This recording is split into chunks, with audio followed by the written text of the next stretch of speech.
On the Brooklyn Bridge tonight, voices strong, knowledge tight, thorough black talk in the air, changing minds, changing flair.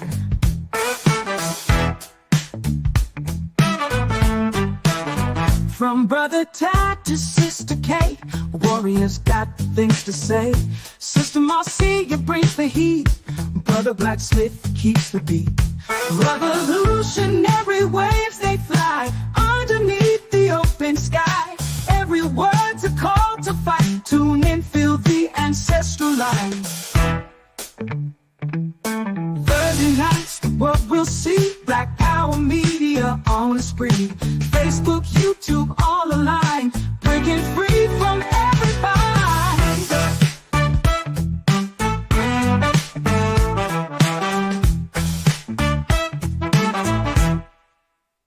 Social talk and politics, every voice breaks through the matrix. Commentary raw and true, for the many, not the few. Revolutionary waves they fly underneath the open sky. Every word's a call to fight. Tune in, feel the ancestral line.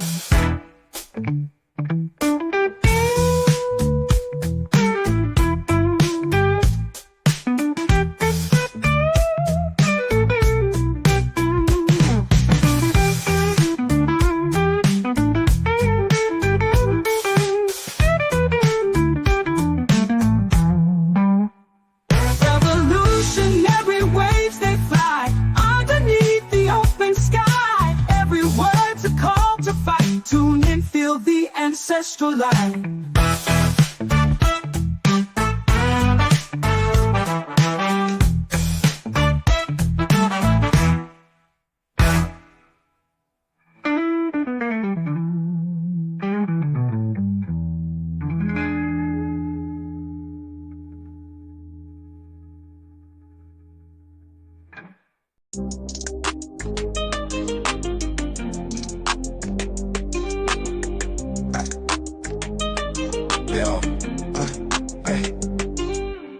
Standing strong on the bridge tonight. We got dreams and we got fight. Voices loud in the city's light. Change is coming into sight. History told by scars and pain. Echoes deep in every name. Legal truths we must reclaim. Through the storm and through the rain. Thorough black talk of you. With Brother Tad, Sister K, Sister Marcia, Brother Blacksmith. Cut the check or no vote, yeah. Justice calls from open skies. Tears that fall, ain't no disguise. Marching forward, no surprise. Strength and hearts you can't downsize. Every voice a sweet refrain. In this fight we share the strain. Through the joy and through the pain, bound together like a chain. Thorough black talk of you. With Brother Tad, Sister K, Sister Marcia, Brother Blacksmith. Cut the check or no vote, yeah.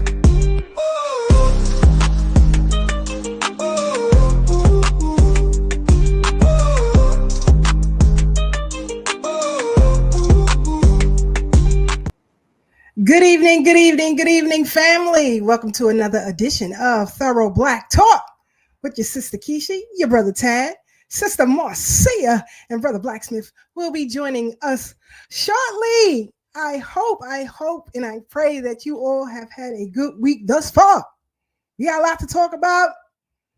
Wallo, wilding out. China, just dishing all the tea. Reparations meeting took place in the Bronx. Kamalo Anthony Bell reduced and he's out. Man, whew. Let me get the team up on the bridge. Y'all ready? Brother Tad, the OG Wisdom Podcast, and Coach Tad Cromwell in the building. Y'all, let's go. Brother Tad, what's good? Peace, sis, peace. Can you hear me clearly? I got you, brother. I got you. Let me get the Bronx up in here. Let me get the BX up in here. You know, we was up in the Bronx last week. So welcome, brothers and sisters. Our brother Blacksmith on the Brooklyn Bridge. What's good, brother Black? How are you? I'm good. Welcome back, Sister Keisha. What's up, Brother Tad? How y'all doing today? Peace, brother Black. All right. Let's go, sis. You get it back. We gonna rock out tonight. It's gonna be heavy. I don't know why. I don't know what I did, but here we go. No, that's not it. I don't know. I have to fix this. It's been going crazy today. And then, have some power issues. Have y'all had power issues in the city, Brother Tad? Mercury's in retrograde. That's all. That's what it is. That's what it is. Mercury's out of retrograde. Cut it out. Let me stay out of Black's lane. That's Black's lane. Uh-oh. I'm gonna mind my black business. But, Brother Tad, we was in the Bronx last week. Looking for Black. He wasn't there. He didn't represent the team at all. But we took that long journey out there. Yes, it was. To Co-op City to talk about some things as far as reparations is concerned. They had their, I think this will be the 5th commission meeting, if I'm mistaken. Sister Brooke is in the chat. Maybe she could let me know if I'm wrong or not. But before we get into that, let me get my shout outs in. Sister Brooke on the check-in. Y'all don't know. Y'all missed it. I don't know. I meant to ask Brother Cash if he recorded you, Sister Brooke, because I need that. I need that to post. I did too. I think I recorded Sister Brooke. All right. You got to give me that tab. Yeah, give me that one. Yeah. Yes, Sister Farnessa, we are back on the Brooklyn Bridge. I don't know. Sister Donna, Brother Kerwin, Alabama is always in here heavy. Alabama is one of my preferred places. If I'm to remain in the U.S., I said either Alabama, Mississippi, or Wyoming. And I'll tell you why later on in the program. Sister Joyce, Brother Monty, Suffolk County in here. Let's get it. Callie on the check-in. Rich Nice by way of the home team. You already know. Oh, Sister Brooks said meet number 8 so far.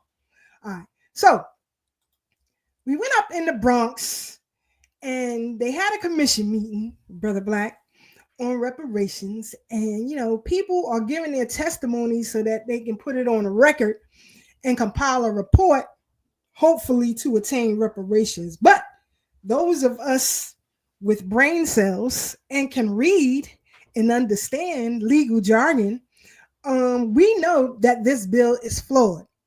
The bill is flawed, and not only that, I don't know what's going on with my thing here. And I got y'all in bubbles, but I don't know what's going on here. Hold on, y'all. I'm sorry about that, family. Please forgive me. But anyway, so we already know that this bill is flawed and they need to start from scratch. But I think I know they trying to extend this and then appeal for extensions and, for the whole spiel to go through. Another thing that happens at every one of these, you always get the dissenters, people who come in, people who are not of our lineage, who come in and talk about how, they don't want to pay for reparations. We don't deserve reparations. This time it was a Hispanic Jewish dude up there talking. What is his name, Tad? Jorge. Wepa. Yeah. Like Tad said, with the pigeons in the lots. We don't do that.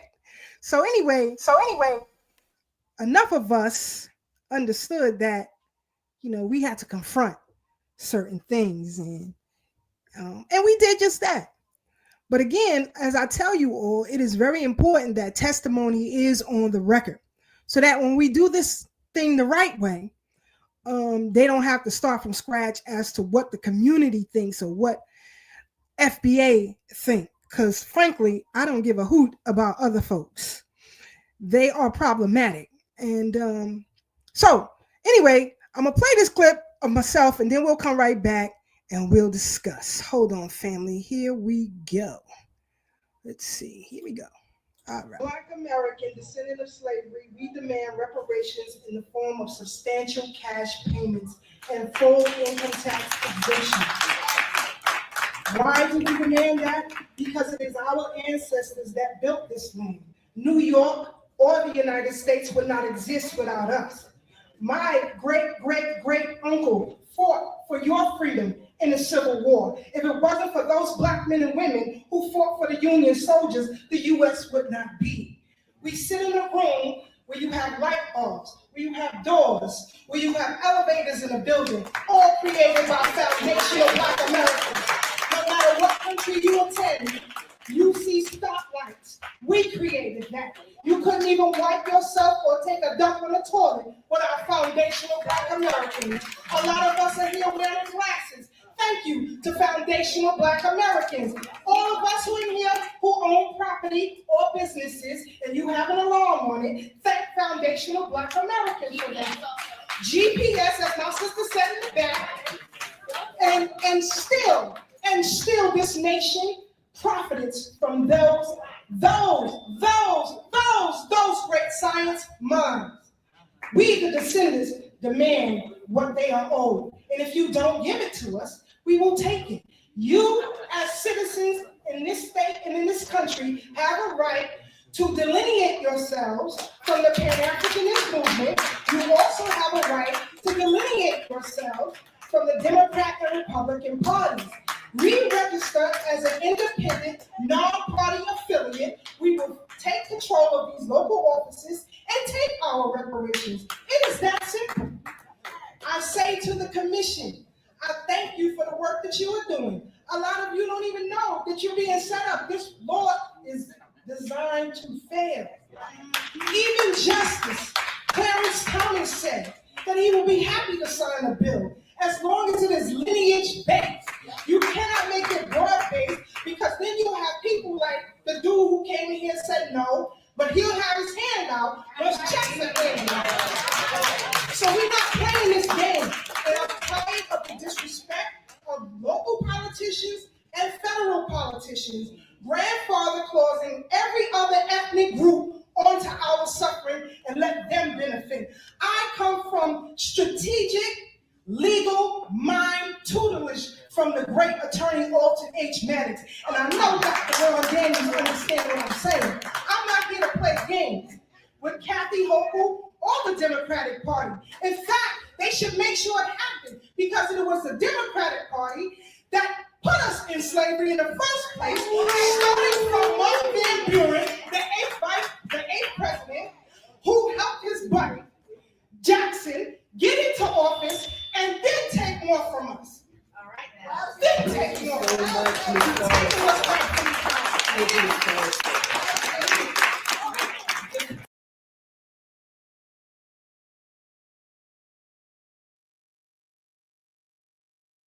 Ooh-wee. I don't know what's happening with this dad. Hey, brother Tad. Hey, brother Tad. I mean, because the shenanigans was on 10. And so I had to come through. Let me get my sister Marcia, Africans on the Rise, up on the Brooklyn Bridge. What's good, sister Marcia? How are you? Hey, family. Peace, family. Happy Black-tastic Thursday. Great to see y'all all. Sister Keisha, you set it up real nice. Real nice over there at that meeting. I love it. Yes, sis. Yes. Sister Brooke said it was even better live. Yeah, because afterwards we had some powwows outside. And see, once you set fire, you either get up and run or you're gonna burn. And so people came outside and we started building relationships to get some things done in the very near future. And so I want to give a shout out to Brother Devon and the Freedmen's Project, who was out there, Brother Cash, Jay, who was out there, I met. Shout out to you, brother. We've been conversing behind the scenes to get some things done. Because, like I said, Sister Marcia, we had so many people who came in talking reckless. And I feel that our elders, please, y'all, please, stop talking about education programs. Right. Stop talking about programs, period. It's Right. that mindset that you've been attached to for so long. It cannot work that way. It will not stand. Shout out to Big Ma in the building and Uncle Jess on the check in. What's happening? What's happening, Sister Pat? Yes, thank you, Sister Pat. For after taking that long ride back, I was thinking about some things, and let me reiterate. It's very important that you all send emails to these people your position on reparations. You don't even have to give a position. You can either say you are for or in opposition of. It's your prerogative, but it's very important that that record is sustainable. You can also email New York State Senate and congressional representatives, New York State assemblymen, representatives, so that they can advocate on your behalf. Because yesterday there was a meeting at Medgar Evers College with 7 candidates who are running for mayor in this city. Their number one topic was immigration. Immigration. That was that. I'm serious. I'm serious. So again, everybody trying to, jump the line, if you will, continuing to do so. And you wonder why everybody out here suffering. I've seen so many Black politicians like Jamani Williams talking about the sister who was rounded up by ICE and deported to the island of Jamaica. Well, you all are getting your wake-up call. You see, you aligned yourself with this beast. And we've been telling you since you got here what he was all about.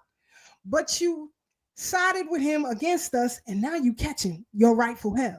So again, I have no empathy whatsoever. And I let him know that. And I told him, you shouldn't talk so loud because your accent is heavy and they can come round you up. So don't play games with me, son. I call him on GP, so don't play with me, son.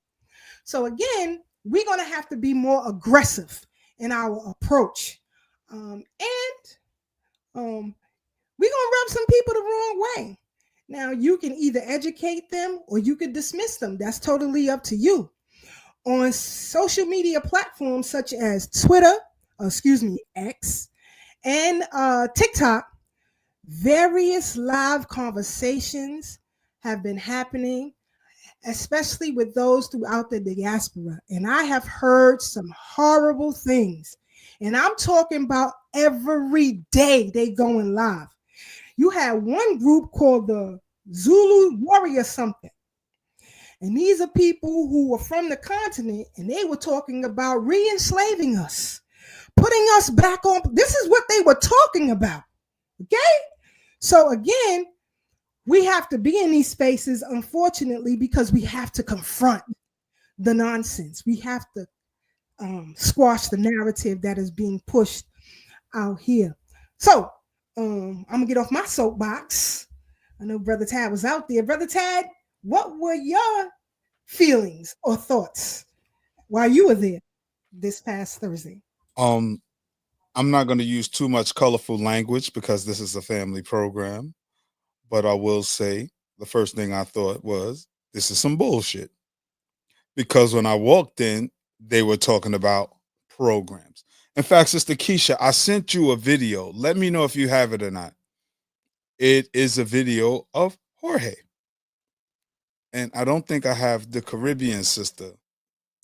I'm going to check through my phone. But what I felt, it was rhetoric, stuff we've heard for decades, programs, and all kind of foolishness, things that don't serve us because, to your point, they're talking about immigration. Everybody's hitching their cart to our horse and trying to go in our direction. And we just want cash benefits. We want cash payments.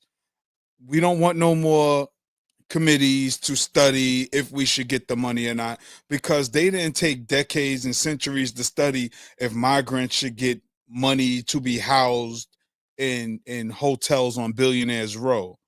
They didn't have these committees to decide whether these migrants can get housing, get grants for housing, get government jobs. I'm talking about undocumented migrants.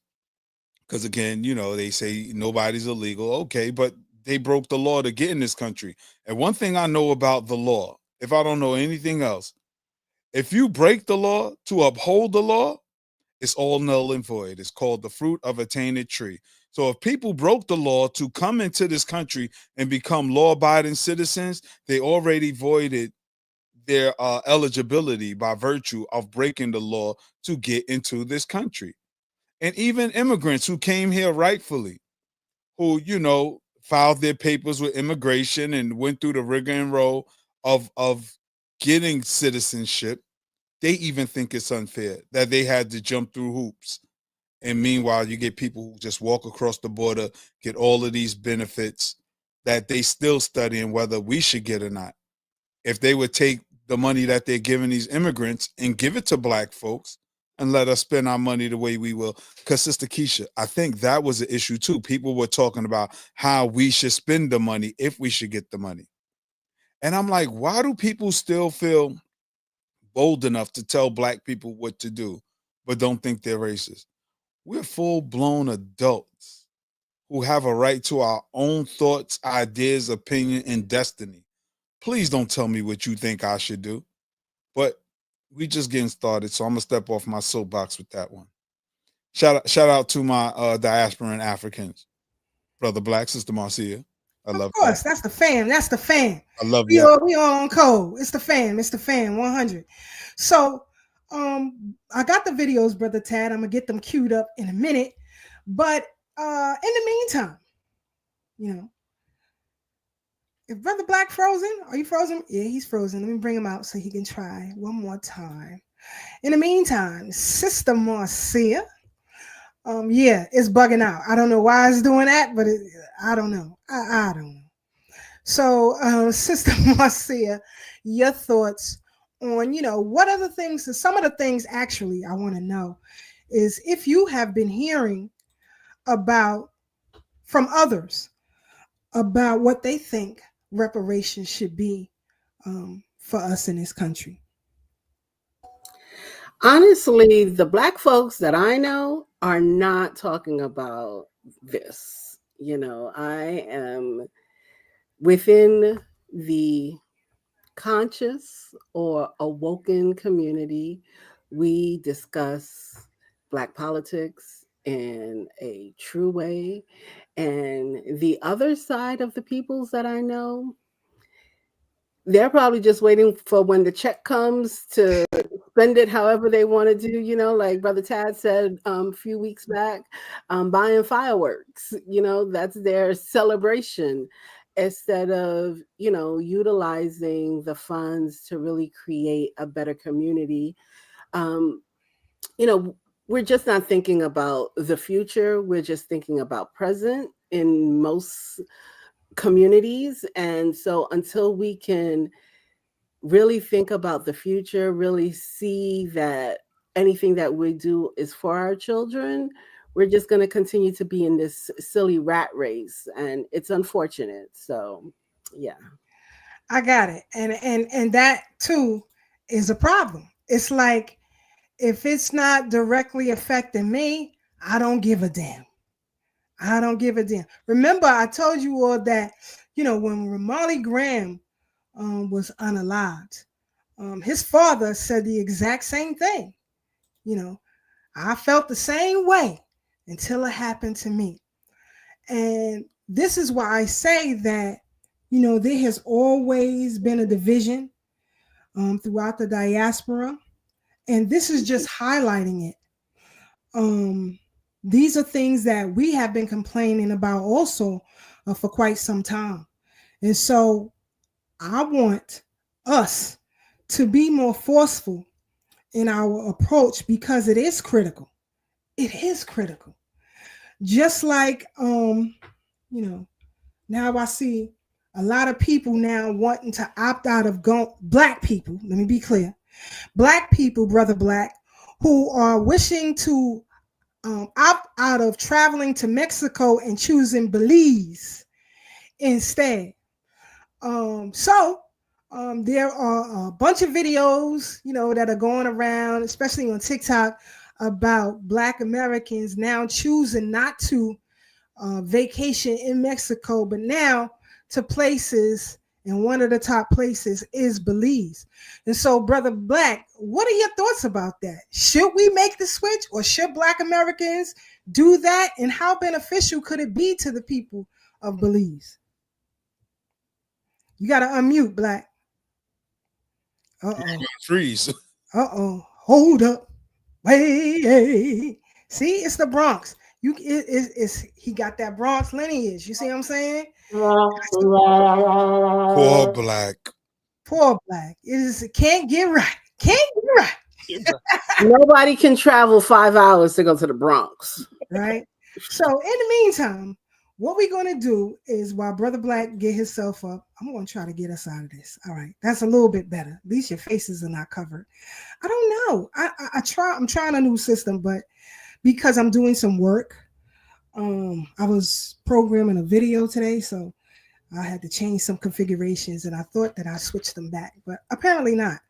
So in the meantime, while Brother Black gets it together and comes back and give us his spiel on that, I wanted to talk about Black women in history, because this too is critical in the fight for reparations. Now, we have some, since we from Brooklyn, okay, we're going to keep it in Brooklyn. How about that? How about that? How about that? All right.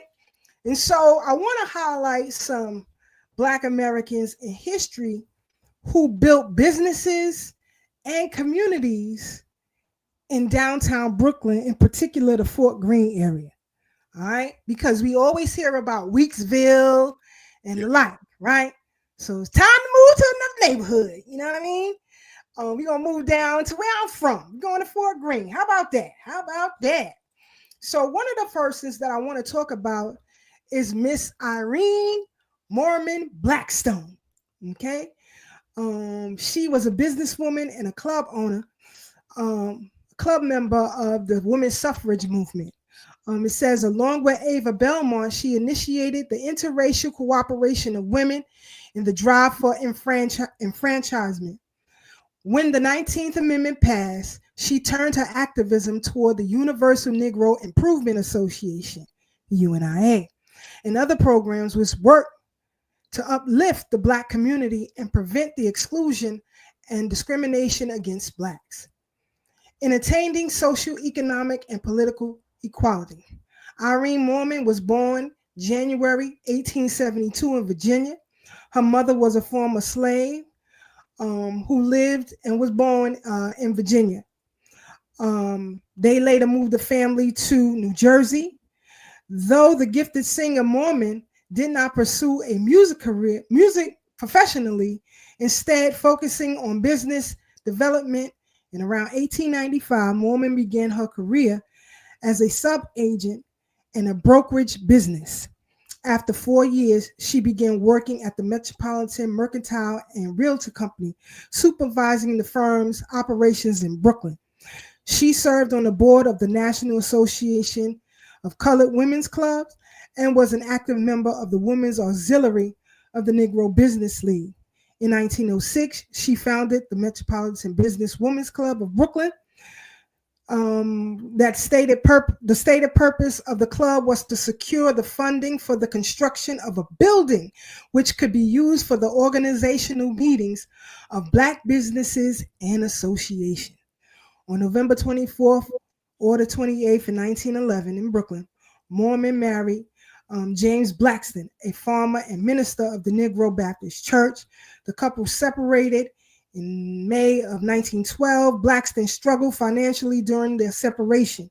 She was investigated, for alleged fraud for attempting to secure assistance through the mail system. Now, the reason this is important is because Garvey didn't get arrested by himself. Garvey didn't get arrested by himself. And a lot of sisters got arrested with him, but nobody talks about them. And I can guarantee you, all of you in the chat have never heard of this woman before. Okay? And so this is why it's important. This is why it's important. I want to also talk about Hiram Thomas. What is that? Why is that ringing? No, that's Okay. Oh, that's you? Okay. me. I thought it was my Google voice thingy. But anyway, yes. So again, keeping it in Brooklyn, he had a full service restaurant, dining out for pleasure in the 19th century. Invention born of pre-Civil War urban experience and the rise of the cities. It didn't take long for this kind of experience to be replicated, not only in places like Gage and Talna and Petaluma. Y'all know the steakhouse, the famous steakhouse, Petaluma. Okay, where they get it from? Let's go. In Brooklyn, but in cities and resorts across the country. In our story times, Hiram Thomas, Niagara Falls in Ontario, Canada, was still called Drummondville, where he was born there in 1837. His family's history in the area is unknown. Thomas was college educated, but opportunities for Black men with a college education were few in the mid-19th century North America. Not the South, North America. Let's continue. He says, I'm going to skip down here because one of the things I want to mention too, if you ever notice that men who were born of the silent generation, that's before the baby boomers, right? That's these folks. A lot of Black men were named Ulysses. And that puzzled me.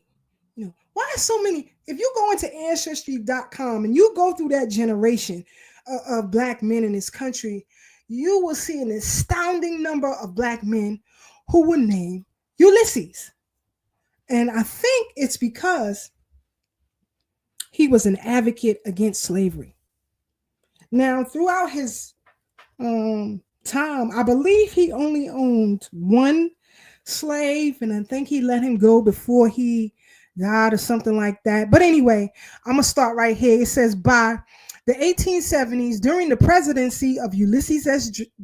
Grant, Thomas held the position of steward at the prestigious Capitol Club in Washington, D.C. Many fine dining establishments of that day were staffed exclusively with Black waiters, the trend that continued to the 20th century in some places, including Gage and Talna. Thomas was described as tall, elegant, and refined, and his job as steward allowed him to interact with presidents and kings. Now, again, why nobody talk about this guy?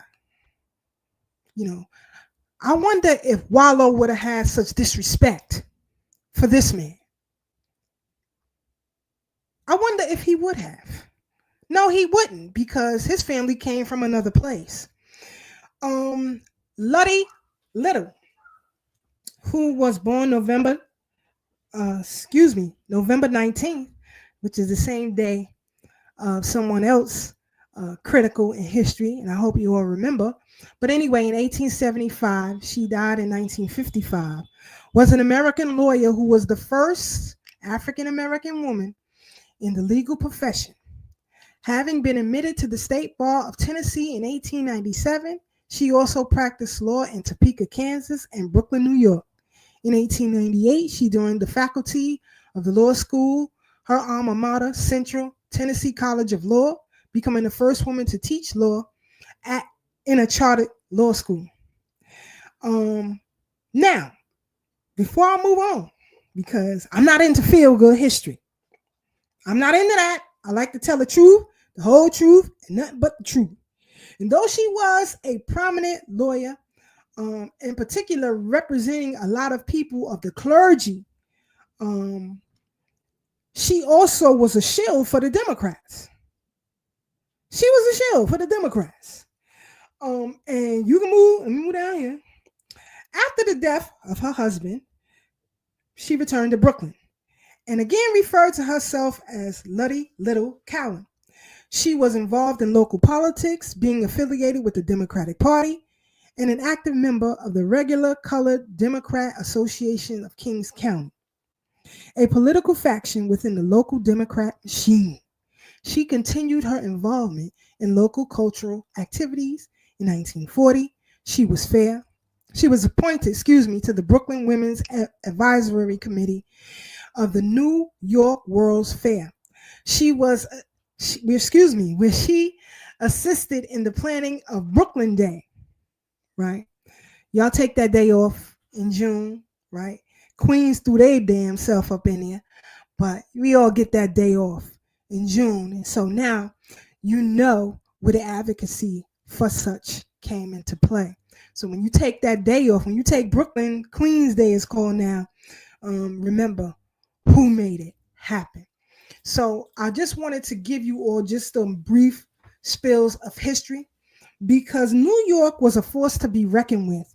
And although it was just as brutal as South Carolina, oftentimes these greats are not spoken of. And it's very important that we tell our own story, especially those of us who have business, right? You need to know who laid the groundwork, because when you advocate for yourself, as Malcolm X said, and as Automatic said, history should be your guide. And that's why I can go into these commission meetings and put history on the table, and it cannot be refuted. There is no rebuttal ever when I speak at any of these meetings or anywhere else, because I put history on the table and you can't deny it. Sister Marcia, coming to you, have you heard of any of these folks that I had mentioned before, or know of their history? Absolutely not.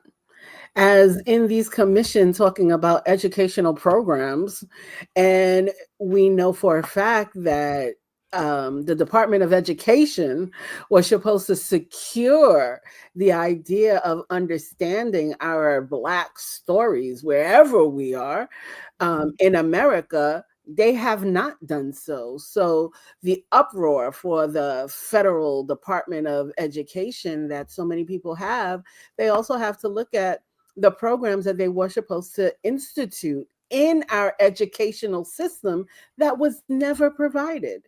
And if we don't have people like Sister Keisha, John Henry Clark, and so many that I'm not going to name right now, but these people are the people that woke most of us on this platform up to dive deeper. They told us it is our responsibility to dive deeper. So I appreciate your deep dive and letting me know about a Letty and more. These people that I've never heard of before. So yeah, thank you.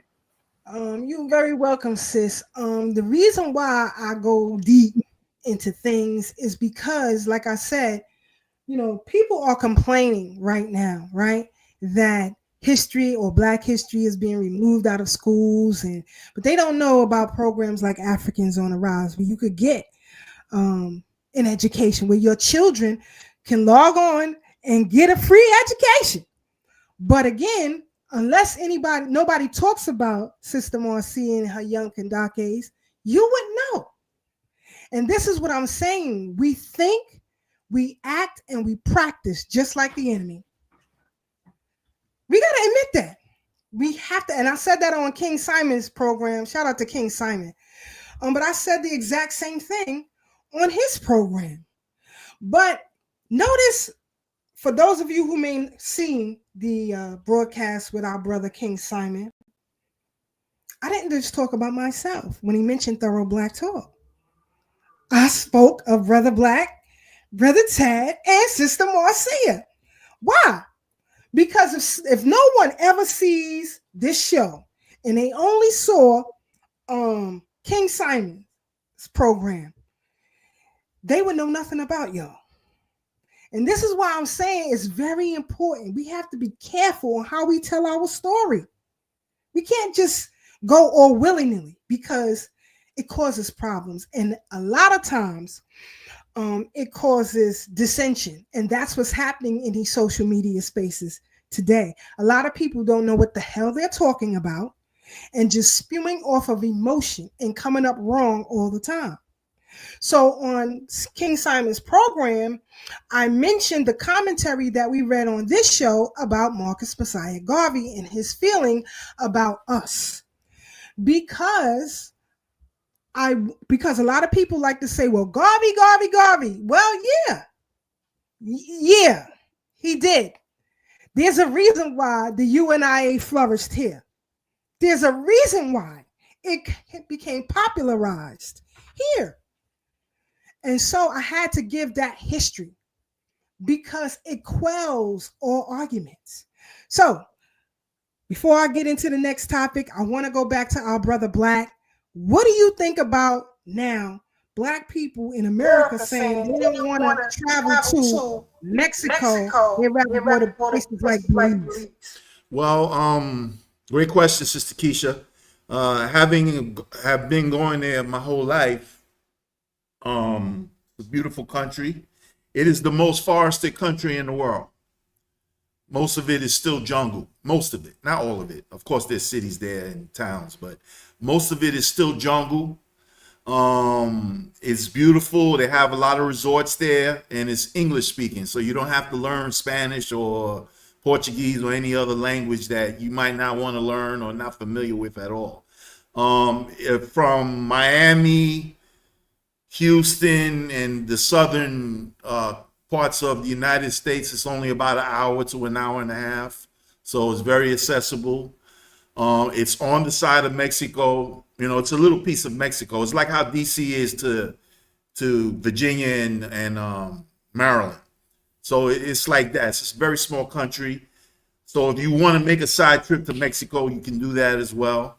And and it's I don't know what the exchange rate is, but it's very advantageous and it's relatively inexpensive. I mean, in comparison to places like Cancun or Cozumel, where Americans go all day and night. So it's a different vibe and different location. A lot of Black people, you know what I'm saying, and you feel at home. It's a lot like Jamaica.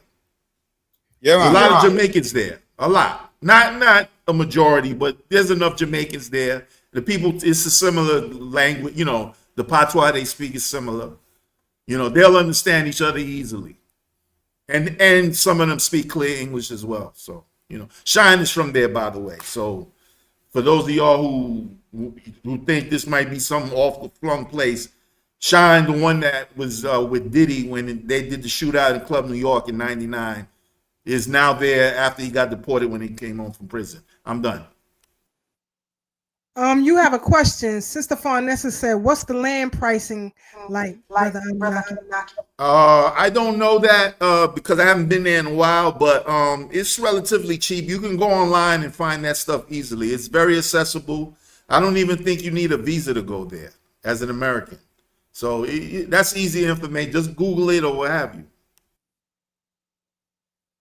Yeah, and also it's not that expensive either. When you travel over there, I mean, you can go over there for like $700 and you be all right. Places like San Pedro, and that's the biggest area where a lot of people are going to. But just an alternative if you wanted to. Sister Pat, she said, I'm glad you laid the groundwork for Brooklyn Day. I know that the churches had a significant presence. Oh yeah. Also, I wanted to mention too the names of some of the people who were unalived and what happened to them during the draft riots, right? People talk about the draft riots, but nobody goes into research into who the people were who were unalived.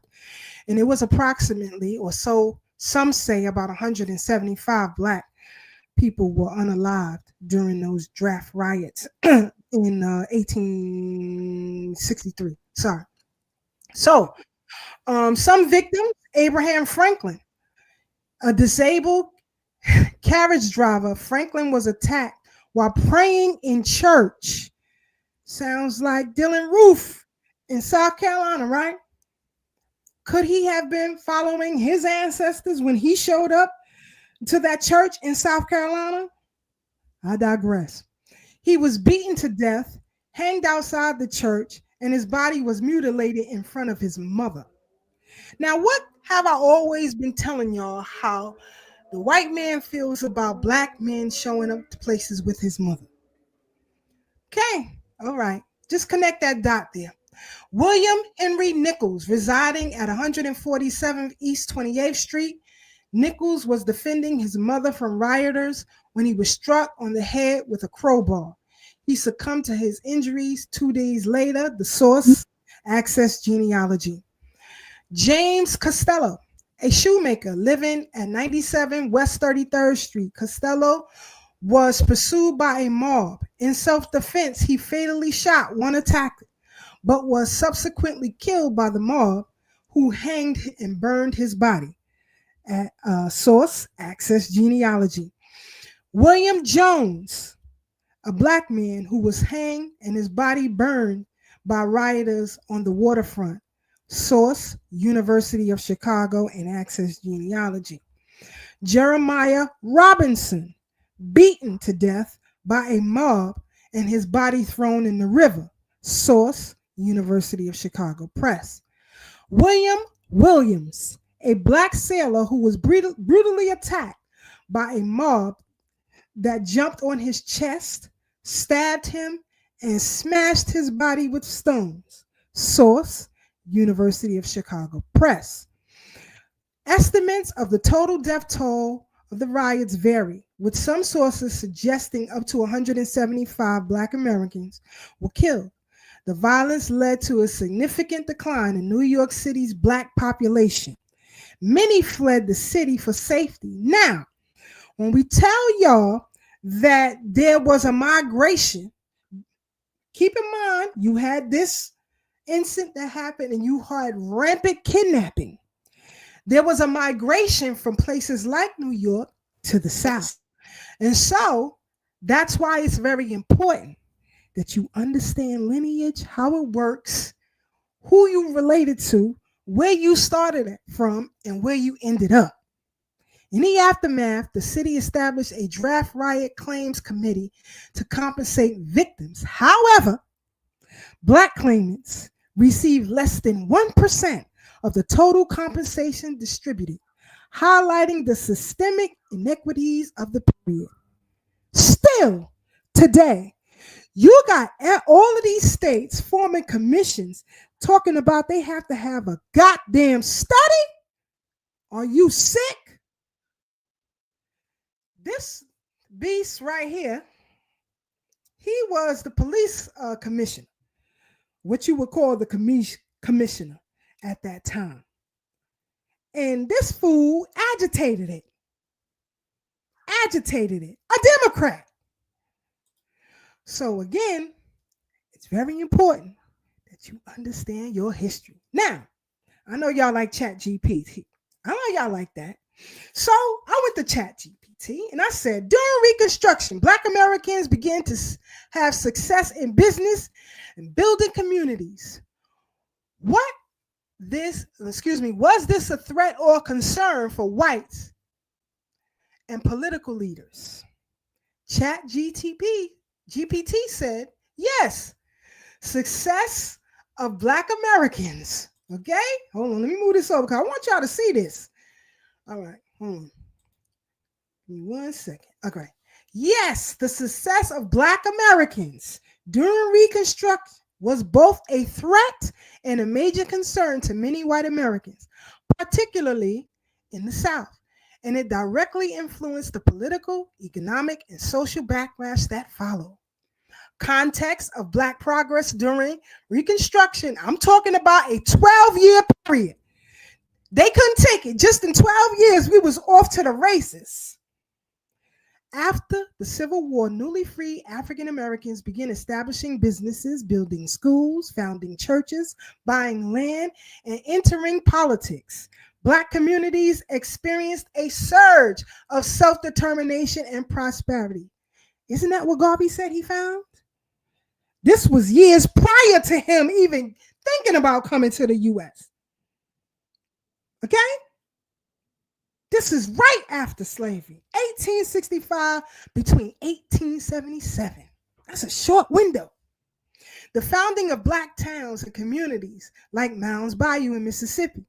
The rise of Black entrepreneurs, teachers, preachers, and even U.S. congressmen and senators.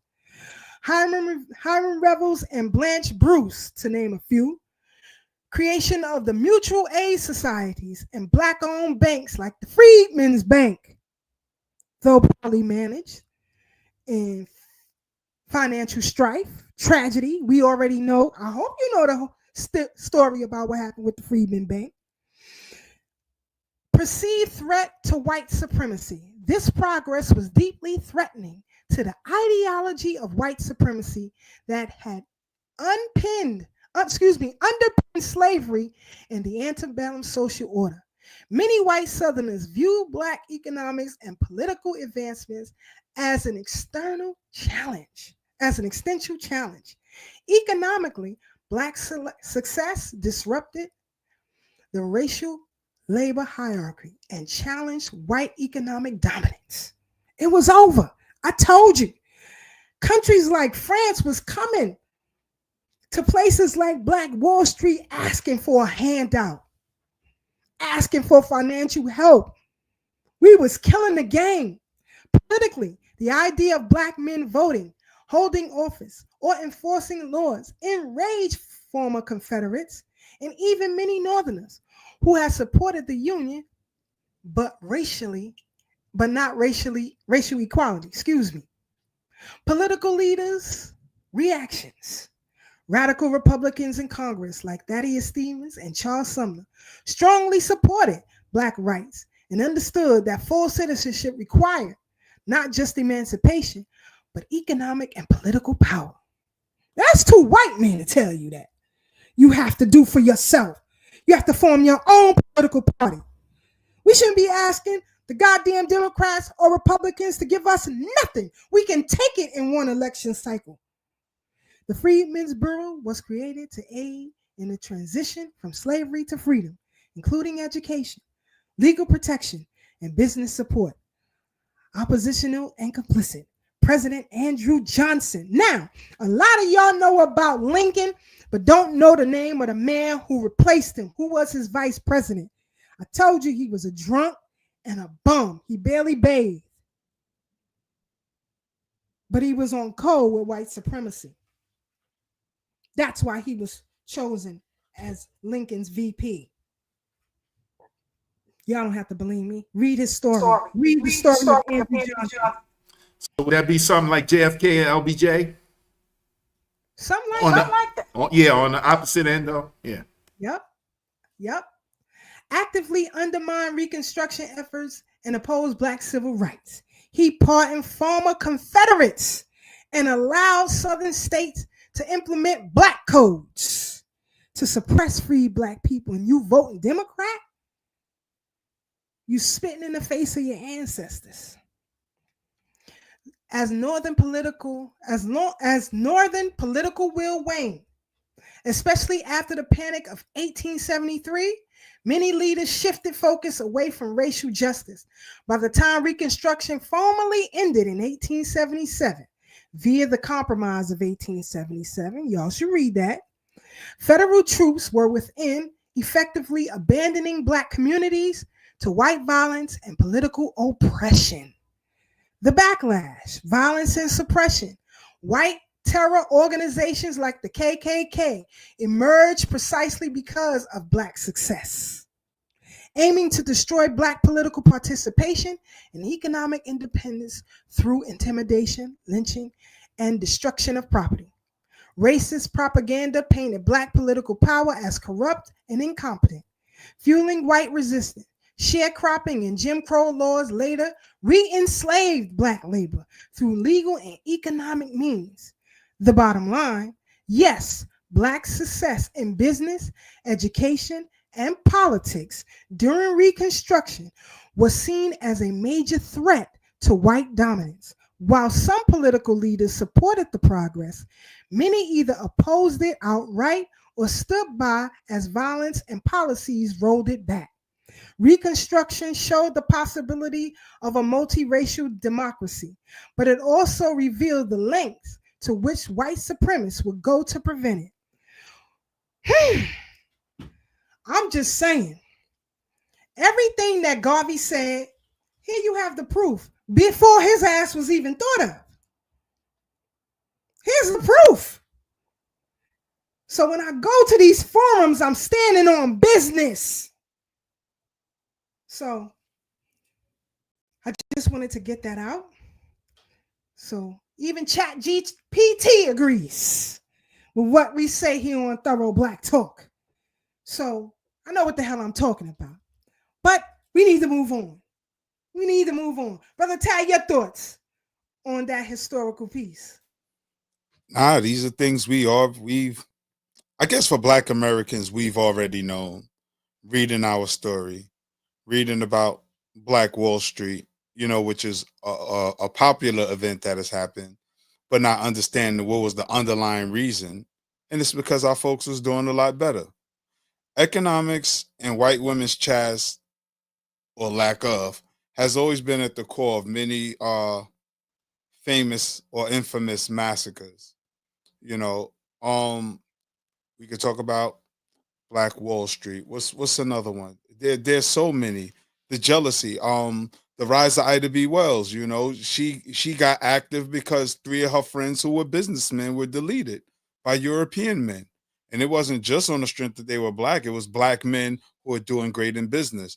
And we could kind of tie that into what Wallo was talking about, because if Wallo really had things in his historical context, he would understand the importance of Black business, because how Black business could give us an economic foundation and allow us to compete, not just in society now that we're in the new millennium, but in the world, because the world is a lot smaller. So, but before you go on, Brother Tad, let the people know who is Wallo, because we're going to go right into that. You set it up. Go ahead. You my sister from another mister. I got your back like a knapsack,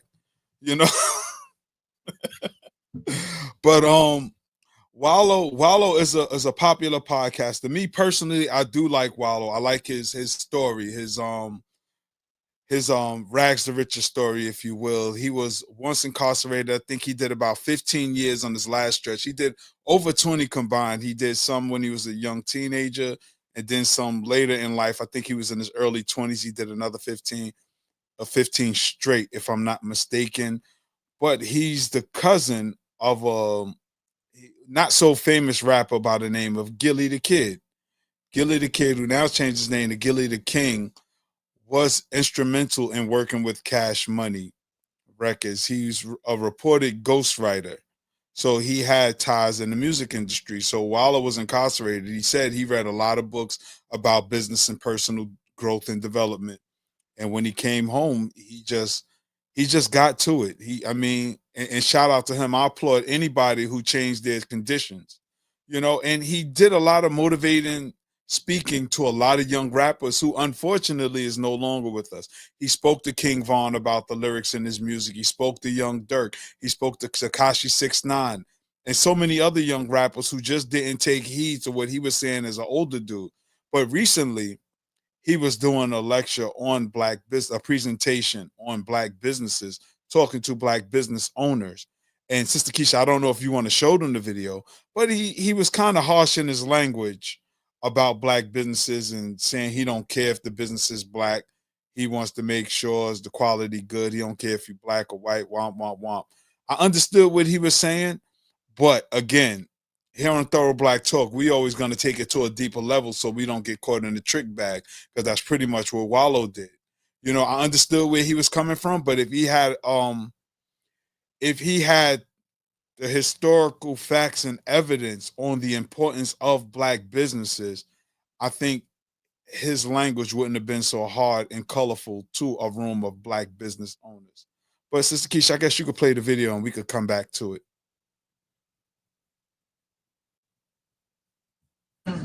Us. Oh, I'm Black. Oh, Black people. Nobody gives a fuck about that. Kill that shit. Now. Either you got a good business or you don't. All that shit, don't nobody want to hear that shit. That's a hustle. Support me because I got a Black business. Is your restaurant clean? Is the food good? Do you got consistent cooks? Is the material your shit good? Stop doing that. Oh, you support the white people? No, I support consistency, baby. Yeah. Fuck about what color you is. I'm gonna spend my money. That paper, I'm gonna spend them bills where the fuck I want to spend it at. Brothers, Porsche, Ferrari, Land. I'm going to do what the fuck I want to do while I'm here. But I'm going to tell you one thing, I ain't going to be finessed off some black shit. But one thing about it, 70% of you motherfuckers is not going to make it. I'm not no motherfucking fake ass motivational speaker that talk this dumb shit. I'm the number one nigga in the country. You know why? Y'all seen me come out of the penitentiary. I make millions and I make millionaires, baby. You understand me? I come from the ghetto. Us. So, Sister Keisha, what I will say before I pass the mic, we can see he's drunk with power now. You know, when he named businesses, he went to Porsche and what's the other one he said, Ferrari or whatever, you know, so automatically we're naming European businesses. And I get his point in terms of quality business. Trust me, I do. I remember a brother got mad at me at a lecture. I think it was in North Carolina because I bought a book as opposed to his bean pie. You know what I mean? And he was upset, but I wanted the book more than the bean pie. The book would sustain me for life. The bean pie would have been for that minute. I circled back and ended up buying the bean pie. But the point I want to say about Wallo, who I really love the brother Wallo. I'm going to put that out there. This is a misstep, and this is my observation. Whenever we, as black men, as black people, when we grab that microphone, we have a particular responsibility to our community, especially if we're being prompted as an expert or a teacher. We should teach our people with love. I think our people get enough negative language. I think we get enough of being cursed out by the world than to have someone we admire who's supposed to be educating us, talking to us like the rest of the world talks to us. Because I don't know where we get this idea that you have to be so harsh with black people. Yes, be direct, be real, but we're missing a love factor when we educate and talk to our people. Them people are there to learn. I'm not going to pay money to sit and listen to somebody tell me something I already know. I came here for the secret sauce. How do I expand my business? How do I get funded? How do I position myself to be marketed properly so I could get exposure? These are the things that nobody's teaching us. And him as somebody who figured it out, as opposed to yelling and cursing people out, he's supposed to be giving a loving hand. Because again, as it was stated by other podcasters, you know, and even Doggy gave a breakdown on this. When you go sit in front of white people, you don't talk like this. In fact, you got in that position because black people supported you. That was your original audience. Because I'm quite sure no white person gave a damn about you coming out of jail trying to get your life together. I respect what he did because I remember I saw a video when he first got out. He had $200 and he was standing at his grandma's house on a single bed. And he was adamant. He said, watch what I do. This is all the money I got. He laid out $200 and said, watch what I do with this. And he really turned himself into a millionaire. And I applaud that. I applaud anybody that can figure their life out. I encourage people to figure their life out. Shit, I'm trying to figure mine out a little better than what it used to be, you know, because a damn shame where I used to be. I'm comfortable a little bit. I got a few dollars that, you know, my family is they know they could call on me. However, I want an abundance so I could support the community a lot better. And I don't think it's going to happen by disrespecting the community. But then, you know, black people are so fickle. Umar could still bark on them and get cash up. So who knows? Maybe I'll open a fake school. But that's my spiel, and I'm off my soapbox. Shout out to Dr. Umar and his imaginary school. That's Sister Dr. Marcia, Sukiata for you. on this spill by Wallo. So I didn't watch the whole Wallo. So thank you for sharing that clip. What I can say is, to echo Brother Tad, if we don't love ourselves, we're going to talk to ourselves in the absolute worst ways. In fact, I think I shared this with you over the week. There was an uncle and a nephew, or a father and a son, having a discussion. And out of both their mouths is like, why the fuck this? And how the fuck? And I didn't fucking want you. And I didn't fucking this. And that whole idea is of that's how we speak to each other on a constant basis, it's really demeaning to our psyche. It's really demeaning to our inner soul. And we need to learn how to speak life into each other. And that Wallow clip shows that, yes, he could speak to himself and bring forth the consistency that he's saying that these Black establishment needs. However, he could not speak to these business owners who themselves are dumb for the mere fact that they allowed someone to curse at them like that and not walk away.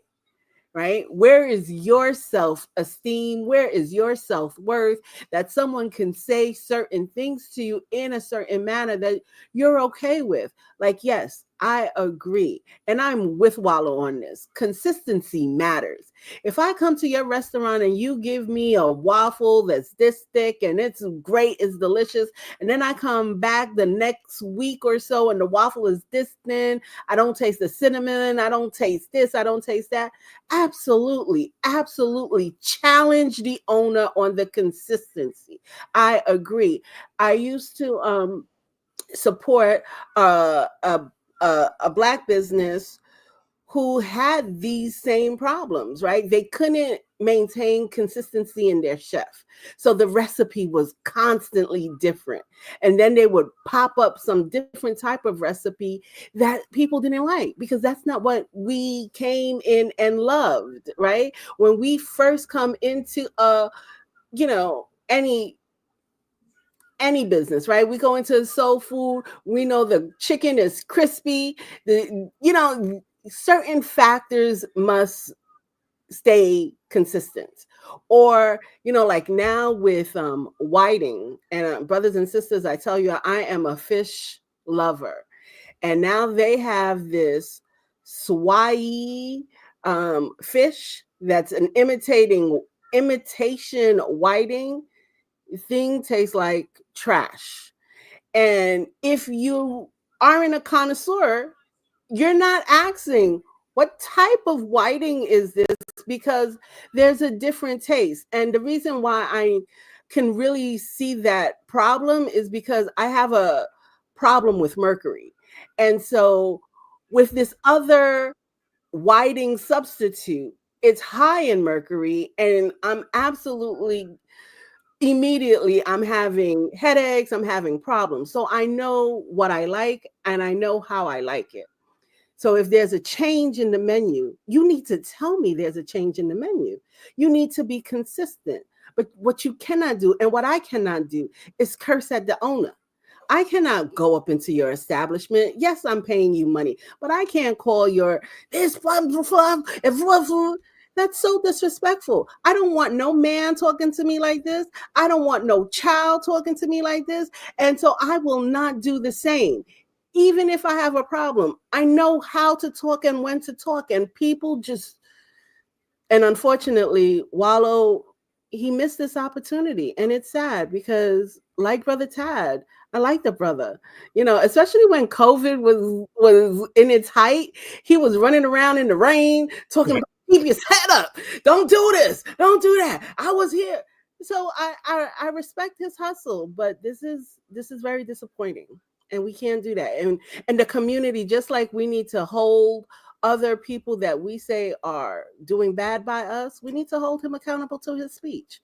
You can't talk to us like that. If you're opening, and to the brother that's opening up a school, if you're 14 years deep opening up a school and it's not here, then, we need to really hold the brother accountable. That's right. That's right. And you know why the mercury was high in your fish too, right, sis? It was in retrograde? Oh, Brother Black said it is not in retrograde. Not yet. Brother Black, it is past. I put the calendar in the chat, so just so y'all know. April 7th was Mercury's in retrograde. And next time it'll be in retrograde is July 18th to August 11th, then November 9th. But you didn't tell me why my fish had high mercury. Because they got it out the water between March 15th and April. Well, your fish was in retrograde, not so much we in retrograde, but I understand. Sister. I understand. I think that's where I was going with it, but you broke it down better, you know. And I'm When they laughing, caught the fish, it was in retrograde. and I'm laughing at Sister Farnessa because she put in the chat, "I'm a descendant of Harriet Tubman. I'm a descendant." Shout out to yeah, no. Listen, real talk, real quick. Who once said in a rap song, and every once in a while I say motherfucker so y'all niggas hear me? Lauryn Hill. Okay, so with that said, that brother did half his life in prison. I hope that the target of his audience is people who are at risk to be exactly like him. And that's why his message, hold on, let me finish. I hope that his message is for those people because they feel him that way. Charleston White used to say it all the time. When I was talking like a politician and all polished and all that, y'all niggas wasn't listening to me. As soon as I started talking like rappers, I became the most popular dude on podcasts. So I understand where he's coming from. Who is he targeting is the issue for me, not what his message is. No, I get all right. I get Charleston White, and me and Doggy did a show last week on accountability.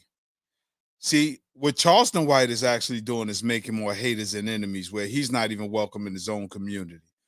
Let's start there. A couple of weeks ago, maybe last month, they was having something for the young brother who was deleted that rap in his child. They didn't want him there because his language is inflammatory. Everybody just wants to be heard. I get it. But we don't need the message no more. As Sister Keisha showed you, the sisters who've been given the message, but not just the message, the work. We need work. We need tangibility. We need results. We don't need rhetoric no more. Polite gave us words. His message was heard. Young Pharaoh, whoever you want to name. Umar has a message, a valuable message. But it's armchair revolutionary shit. When you're not out here producing anything, when you're not organizing and mobilizing the people for a better day, then it's all rhetoric. You're just talking shit. So what's the difference between somebody sitting on a corner talking shit, somebody sitting on under a tree, as Charlemagne the God would say in one of his books, you know, just sitting under a tree. A lot of people, they got all this information, but they just talking. They're not doing nothing with the information. They're not teaching the children. They're not taking them to museums. They're not letting them hear the master teachers. They're disguising themselves as master teachers. Dr. Umar's the Prince of Pan-Africanism. As we see now, Pan-Africanism is a political ploy. It's an ideology that has not served anybody on or off the continent. And I'm not saying abandon Pan-Africanism, but it should be revisited and tweaked. If you see this square peg ain't fitting in that triangle hole, why you keep pressing it? You need to stay down the square. The thing is, when it comes to accountability and or consistency, like Wallo mentioned, it's about demonstrating consistency, yes, demonstrating accountability. And unfortunately, in our community, people are not confident enough to demonstrate these skills. They talk the skills. You need this skill. You need this. But they are not confident enough to produce that skill in other people.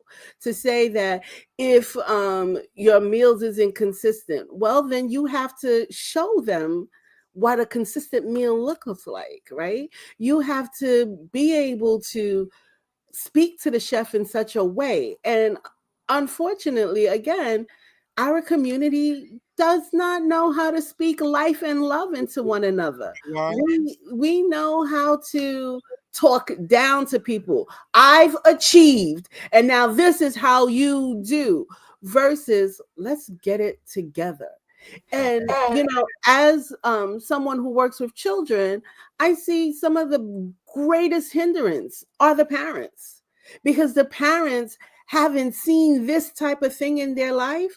And now that you're trying to embolden the children to have this skill, that means the parents have to level up. People don't want to level up out here, and it's unfortunate.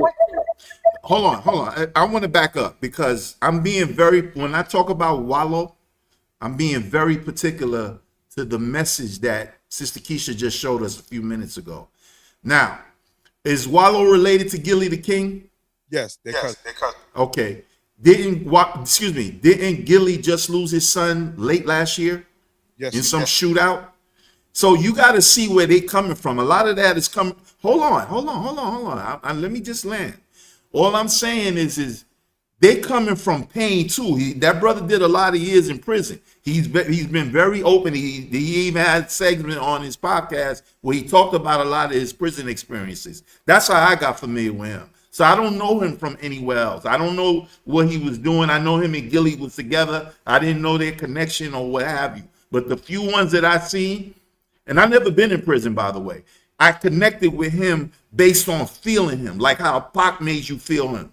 Pac could have lived a totally different life than what he talked about, and we still felt him. And that's why he's still important to this day right now as we speak. So for me, his message resonates, I want to believe, to those who might be going there. And if that's his message and it resonates with those that need to hear it that way, I don't have a problem with it. Now, if he's talking to business owners and, people who, I don't think that's his target audience. I think his target audience is young men that is going in the direction that he already came from, and he's trying to resonate with them so that they don't get there. That's the difference I have with all of y'all speaking as far as that message was concerned. Well, now, anybody can speak now. I hear you. And I'm going to make this quick so Sister Keisha could jump in here, right? Because it's so multi-layered. I hear what you're saying, right, Brother Black? He was speaking to business owners, part one. Part two, we got enough pain. We don't need that shit no more. We need the healing. We need the remedy. That's why we need to start talking to each other with love. We got enough pain. You got pain, I got pain. My grandmama had pain, my grandpa had pain. Shit, my kids got pain. When we gonna work our way out of the pain? Part one. Part two, we keep talking about those who haven't succeeded, but why we don't make Reginald Lewis the owner of Beach Nut, the former owner of Beach Nut, black man? Why we don't make him the focal point? Why we don't talk about Don Peoples, a real estate mogul, make him the focal point? Why we don't talk about Dr. Dennis Kimbrough, financial genius? Why? All right, we're going to get Pan-African. We're going to talk about money. Why we don't talk about Professor Anthony T. Browder, who not only teaches you, but have a proper business structure that he can be compensated for his time at the same time, giving you valuable information about the greatness of our people? Why we don't talk about success stories? See,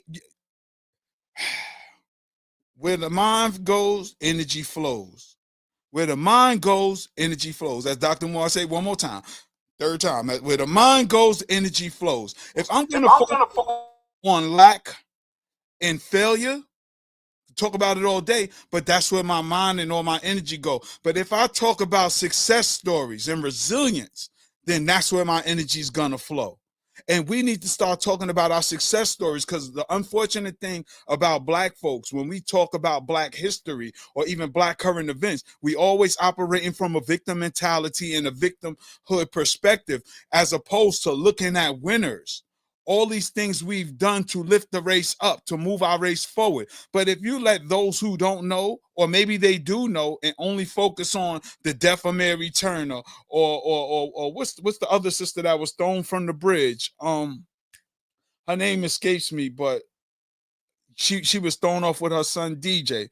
You got Emmett Till. If we keep focusing on the deletions of our people and not the successes, you're gonna think we've never done anything. But if you focus on all of the greatness that Black people have done, you would know, not only in your heart and mind, but with history would dictate that there's nothing that we can't do. So don't be discouraged by no obstacle that's going to come to you in your life, because unfortunately, that's all we do. We beat each other down. You tell somebody you want to go to school, they be like, man, that school is shit for suckers, man. Don't go back to school. You trying to talk proper, you want to get a job, as Brother Kadir just said, committed to a slave mentality, and we got to break free of that. So I hear what you're saying, Brother Black. I'm just giving another perspective of it, because if it is the pain, because that's a viable perspective you gave. But my point is that those of us with influence and power, once we get on these microphones, we have the power to change the paradigm. Sometimes we keep it real so much that it goes wrong. Everybody hasn't been to prison. Everybody hasn't been to jail. Everybody don't have that mentality. That's not everybody's reality, because even those who've been to jail, such as Wallo, realize that's something that happened, but that's not the grand scheme of the reality of the world. When you go to Hawaii, ain't nobody thinking about fucking Rikers Island. Anybody worried about Attica or somebody gunning them down because they ran off with their pack? When I was in Hawaii, that's the first time I really went away and not put on sneakers because I wasn't worrying if I had to tussle with somebody or something. I really wore flip-flops the whole time, and it felt good because my mind was in Hawaii. It wasn't in Brooklyn. It wasn't on Fulton Street wondering if I got to beat somebody up because they looked at me or my family wrong. No, and we need that paradigm shift is my point. When we got these mics, we just got to be more responsible. And I'm off Absolutely. myself. Absolutely. And in order to shift our paradigm, we have to shift the system, right? And right now, the system is always focused on what we don't have. And we're always focused on the Hermes. Well, not everybody, but a huge population of our people are focused on these luxury brands that China is telling us that don't cost nothing. But you're out here spending $5,000 and over for some products. So we definitely have to work on system shifting and how we do that and where we get there. It's going to take a team. It's going to take a team of people who are conscious enough to really want the system to break down. And yeah, tragedy is supposed to uplift us at the end of the day if we grieve through it. But we have not grieved through many tragedies that our people have experienced. So we're stuck in that, oh my God, paradigm. Trauma. Yeah, I want to finish my part of this with this. I don't that looked like a lecture or speech or whatever you want to call it. I hope that was like a 30-second soundbite in an hour and a half speech. So judge him based on that alone, if the rest was positive or even neutral, would be unfair on my part because I didn't watch it, so I don't know. So I'm gonna say that for myself, and not knocking anything anybody else said. You know what I'm saying? Because I don't do that. But from what I saw, that little part, I could feel him because and you corrected me and said that it was a business owner. So in that regard, I just think it was him keeping it 100, like how he do it. Based on his life experience. Go ahead, Tad. I'm listening. I'm in agreement with you on that part because I said the same thing. And that's why I'm not judging Wallo. Like I said, I love the brother. I'm happy for him. And again, my point is that when we speak to one another, because Wallo is not, I won't say he's one of those good, but I don't think he's a Black historian like we are here. So I give him a little grace. And I say how we deal with each other, because as Sister Marcia was talking about the system, and we have to change the system just on how we deal with each other, because there's a level of comfortability when we get hood with one another. What's the chick name? The politic. The Just hilarious. Eyelashes. Crook. Jasmine. Jasmine Crockett. Yes, with Jasmine Crockett. Thank you, Black Sister Marcia. With Jasmine Crockett.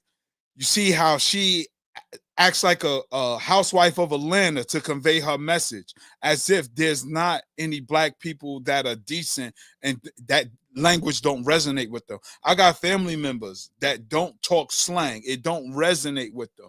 They understand where I'm coming from, but they don't talk like that, and they encourage me to speak better when I speak to them. Because we got to stop painting each other with one broad brush. That now I'm just keeping it real. I'm just keeping it. But whose reality is that? All Black people are not criminals. So when you come with a criminal mentality, I can't connect with you. Not me personally, because I rocks. But other folks don't connect with that. And again, I didn't come for the corner talk. I came to develop my business so I can get into other rooms. And people are not taking us serious because we think the corner talk has become our new language. And I'm quite sure Sister Keisha don't talk like that when she's in these important meetings. Why? Because they won't take her serious. Folks take Sister Keisha serious because she's clear in her language and her message.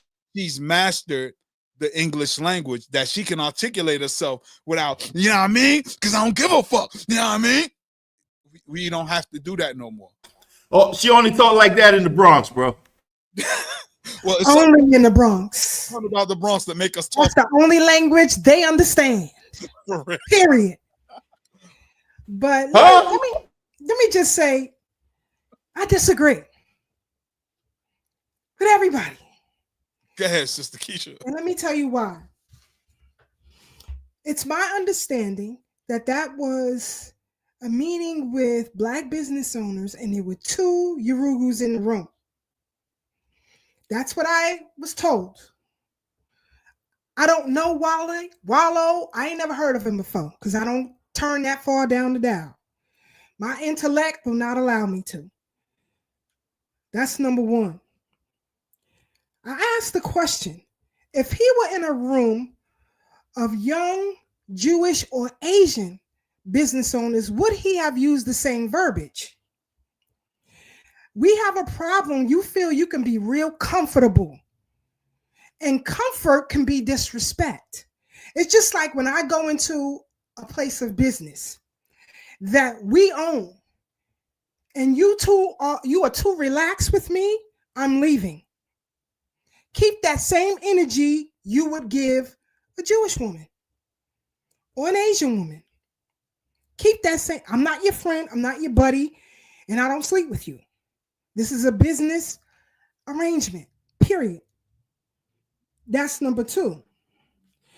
Number 3,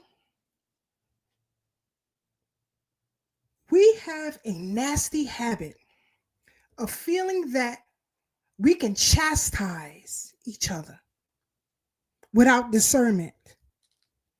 It's distasteful, and it shows your level of compassion for the person that you're speaking to. Even if you didn't meet them before, they came to see you.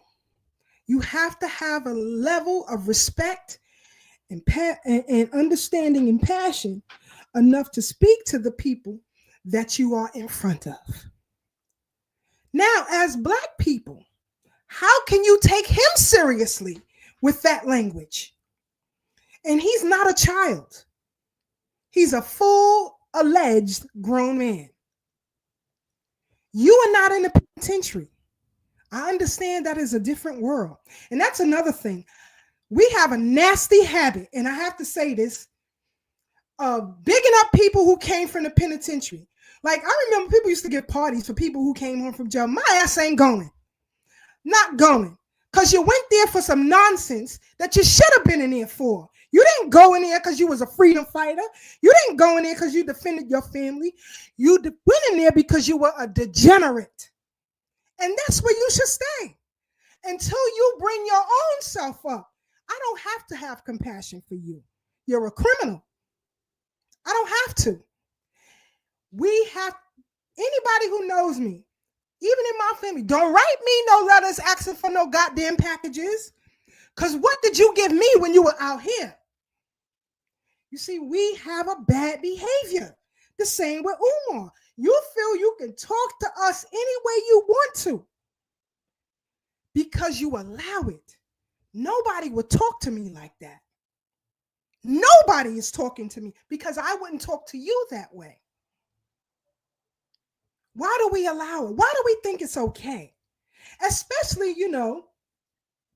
those who come from a heritage that is not of here. That component as well. It's just like when I ride the 3 and the 4 train. The majority of patrons on the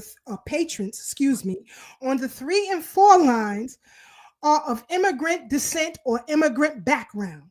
I know my city and I know train routes. I hear N-word all day. Why do you think you can come to another nation and disrespect its people there? Why? Listen, I'm going to tell y'all something right now. You can tell Wallo, Gilly, or whoever. If you ever see me, don't talk to me crazy. I'm going to go find your mama, and I'm going to give her that same verbiage. You know, I used to tell men that I used to date, if you ever think about putting hands on me, I'm going to unalive your mama, period. I will beat her to death. But I'm just saying that is because I have to have a level of respect. You don't talk to me crazy, and I won't talk to you crazy. Don't do nothing crazy to me. I won't do nothing to you. He came in a room of Black business owners, and this is the verbiage. Now, on the flip side, there are, as Sister Marcia said, there are businesses who need to clean themselves up. Yes, you have a product and a service, but none of you, and I poll every Black business owner you know.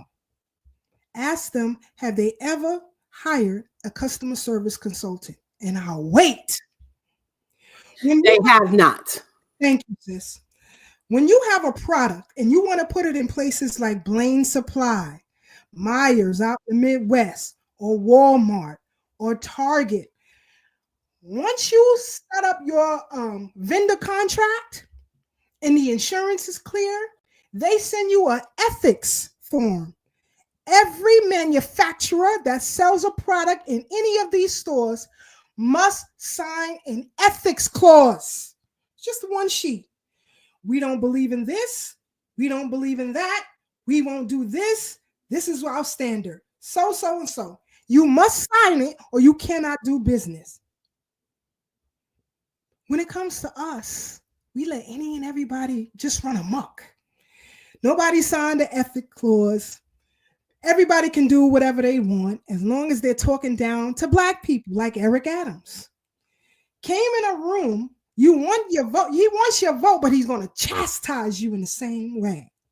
Barack Obama did the exact same thing. He wants your vote, but he's going to come in the room and chastise you. Why do we allow this? Why? Why do we think it's okay? I don't give a what your circumstances is. You should know how to articulate it, because if you can't, listen, some people say, you know, he's a huge motivationist. Motivating who? Y'all settle for less than you should. Absolutely. Clean yourselves up. This is what I was saying on King Simon. When you talk about the consciousness, what do you want to be conscientious of? Are you entering the room being conscientious? No, you're coming in as an aggressor. We have to stop that. This is why the world looks at us a certain way.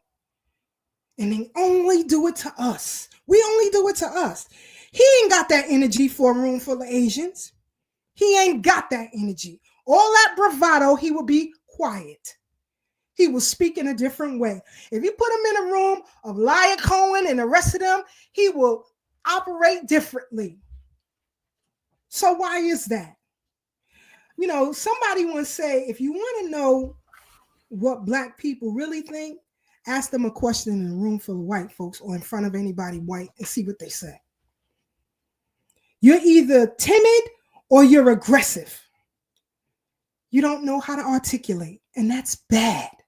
So yeah, his premise was exact. His delivery and verbiage, 100% wrong. And anybody who agrees with that, you too are degenerate. I'm sorry.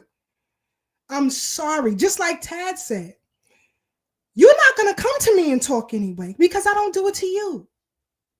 You're not going to come. He said, you can't come in front of certain family members and talk because they're not operating on that time. I'm not going to go in a room with my Uncle Jesse, who is in the chat. I'm not going to him talking all crazy.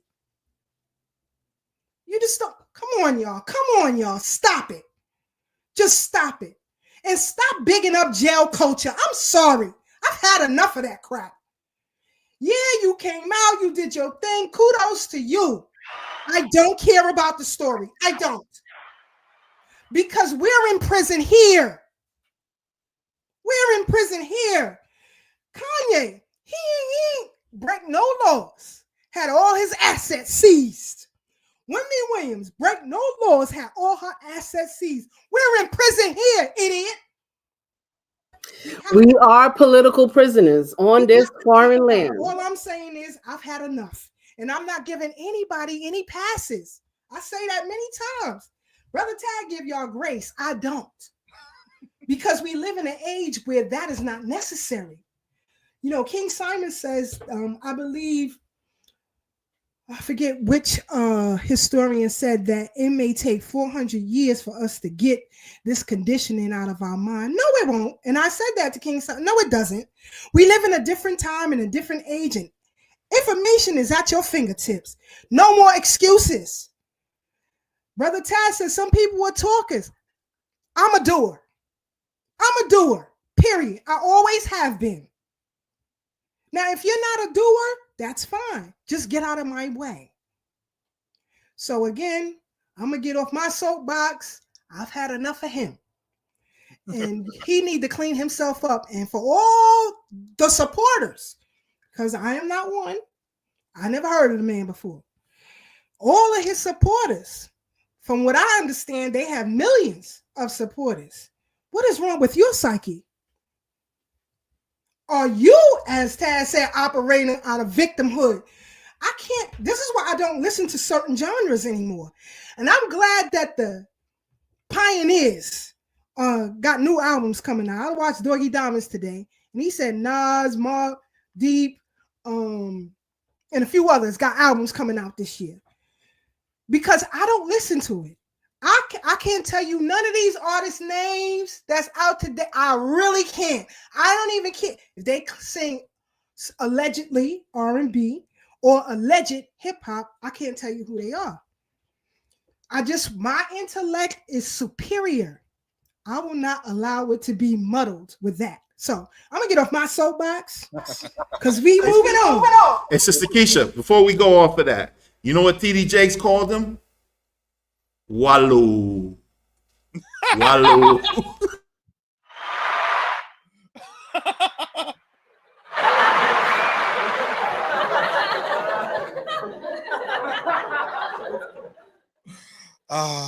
Black.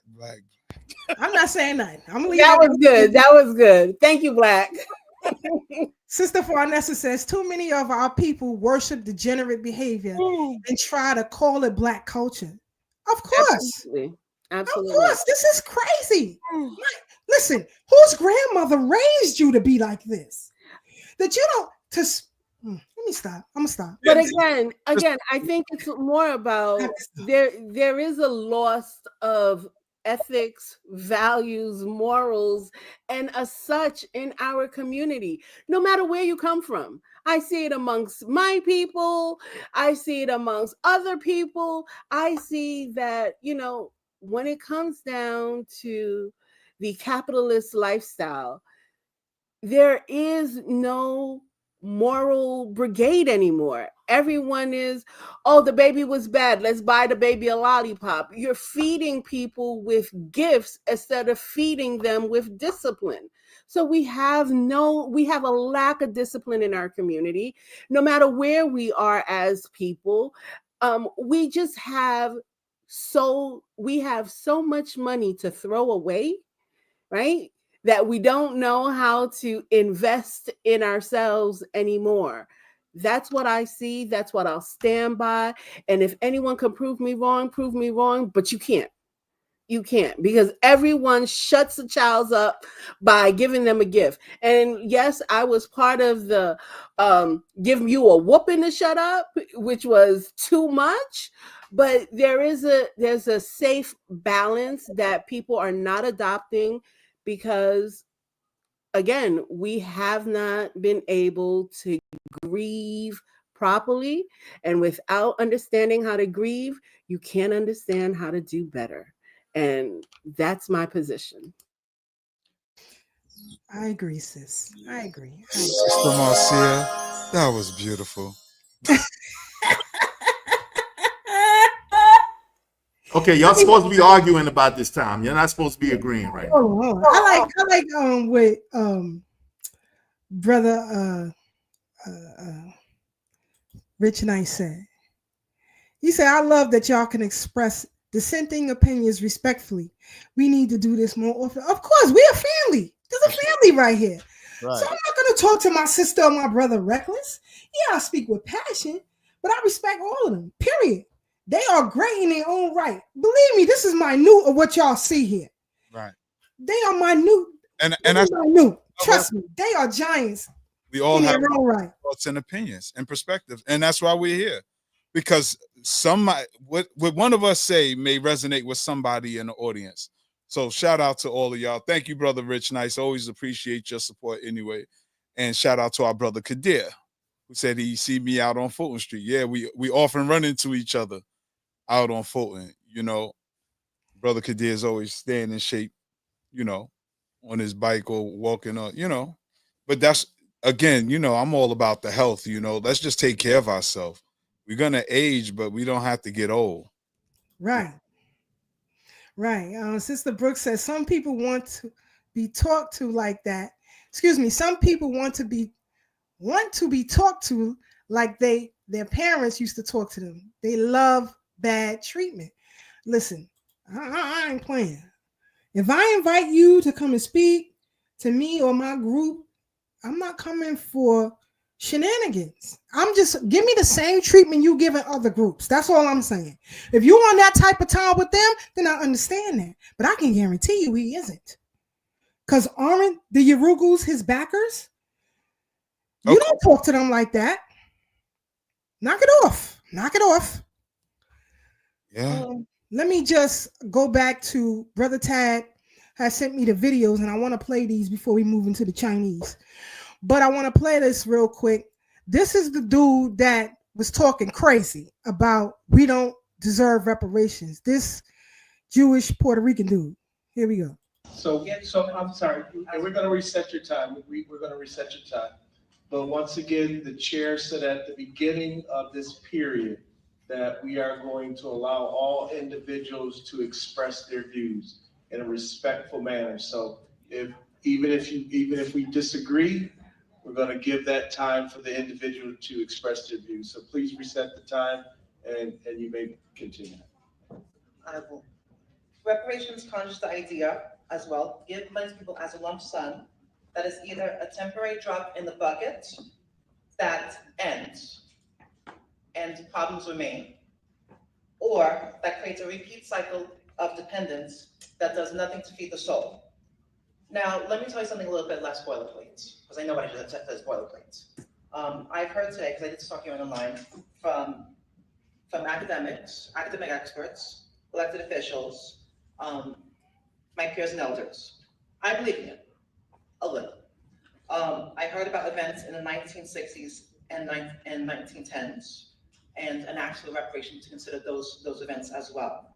And I heard it's very clear to me that my elected officials are not waiting for this commission to complete its work before coming up with solutions. In my family, there's something of a debate on whether I'm an American or Puerto Rican in heritage. That is, whether what I would come to be, how I identify, will be based on what world I was born in, or based on the world of my parents and grandparents, which is the most important thing. This is a cultural values question. Do dead people matter? Which dead people matter? For reparations to occur, the government has to choose which value to uphold. And I am not sure that is something that the government should be doing. I am not sure if the government should be picking winners and losers based on cultural norms that are not universally held. I have some concern as to if it's about money being given to people, that will come from taxes. Very quickly, I just do my taxes every year. My year's taxes, okay, fine. My state taxes, I hate it. I hate it. I hate it. You nickel and dime it to death. I was asked, the commission has asked members of the public to comment on providing for solutions. Good evening, commission. No. I believe that commission is fatally flawed and should not exist. I believe that you should disband without writing a report. We have in our government Black and African American communities and caucuses in our city council and legislators. The legislative that have expressed are not waiting. I believe that they can come to decent solutions as to what ails the communities in the state. Reparations are unconstitutional, insufficient, politically incorrect, and completely divorced from the question on how to heal, how to help people, and how to have the best interests met. Good evening, Commissioner. Thank you for your time. And then we have Sister Brooke. Hold on. Here we go. So I'm sorry. We're going to reset your time. We're going to bring in Sister Brooke. Give me a second. You see, I gave him the boo. Yeah, I was like, get out of here. Fuck out of here. Get out. How disrespectful. Hey, Sister Keisha. So Brooke had to come in and give it. Hold on, Black. We don't know Okay. how to get there. Got you. Here we go. Oh, sorry, y'all. That. Brooke, it's Breuck. Thank you, and I'm from Brooklyn. Okay, I've said a lot at these hearings before, so a lot of things I don't feel like I need to say again. But I will say it is deeply flawed and deeply disingenuous to equate the plight of my enslaved ancestors to the experience of undocumented individuals and illegals seeking work at places like Home Depot. Let us be clear, these are fundamentally different narratives. Illegals make a choice to leave their homes, pay exorbitant sums to coyotes or plane tickets, some risking their lives to live across borders without invitation from this country. Contrast this with the history of foundational Black Americans. Our ancestors were here already. That genealogists just testified that we've been here on this land for 10,000 years, and our other ancestors were trafficked here against their will. Both were stripped of their humanity and forced into systems of slavery that were perpetuated by the United States government across generations. They had no choice. Their children and their children's children were born into chains and could not escape. Though we experienced a Holocaust unlike any other group in the world, we fought here, we persevered here, we forced our oppressors to make change. We are here today to force repair. This is a legacy of pain and resilience that cannot be trivialized or compared to voluntary illegal migration.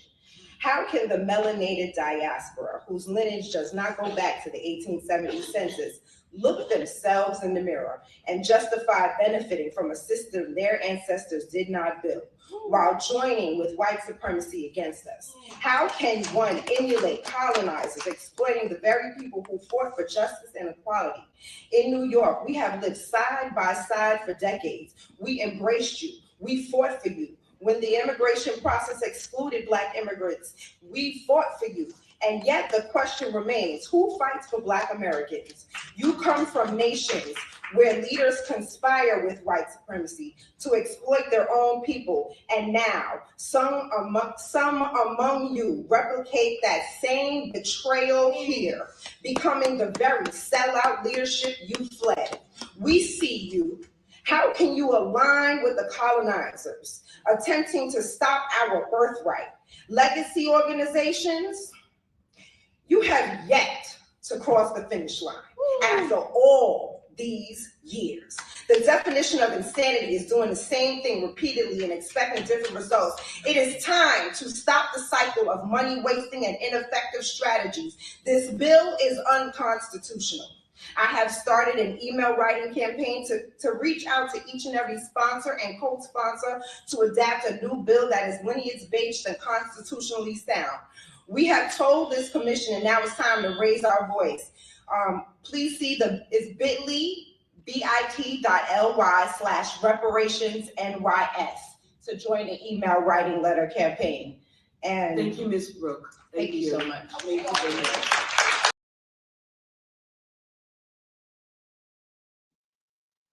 So, thank you, Brother Chad. For our sister. Yes. So we had to come in. That's why it's important. That's why it's important that we show up, because we can't have people like the hybrid who was speaking coming in talking about what we don't deserve and why we have to pay. He didn't say that about his own folks. In Puerto Rico, still begging. So stop playing with me. Don't make me embarrass you, because I will give you a history on where you say you came from and destroy you with that history. Please don't start. So I thank Brother Tad for recording that. And you heard Brother Tad booing him while he was there. And if it was a different setup, he probably would have lumped him up. But All the way up. but it is what it is. I want us to move on, because we talked about it on this platform, the shenanigans on merchandise and production, right?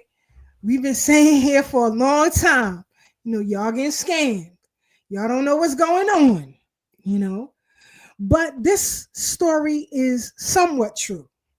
What they doing is trying to cause chaos. Some of what he's saying is true. Some of it is not. We're going to play and then we'll come right back and I'll tell you why, what is and what isn't. Let's go. Birkin bag at Hermes Boutique will cost you 38,000 USD. But what is the real cost out of the factory? Today, I'm going to break it down in front of you step by step. First thing first, Hermes only use the leathers from the 3 top-level suppliers. One is called Muti from Italy. And the second is Weinheimera from Germany. And the third is Baz from France. One piece of Togo leather, the same leather as this one, will cost 450 USD. And one piece of the leather is only enough to make one Birkin, okay?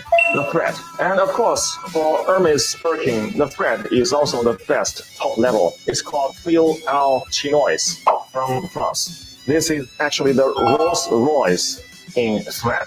For each bag, the cost is 25 USD. And then the hardware. See, this hardware is called 316 hardware. It's also known as the ocean stainless steel because it can withstand the erosion of seawater. It's the best stainless steel. For one piece of bag, the hardware will cost 150 USD. The edge oil. This edge oil is imported from Italy. It's called heat seal edge oil.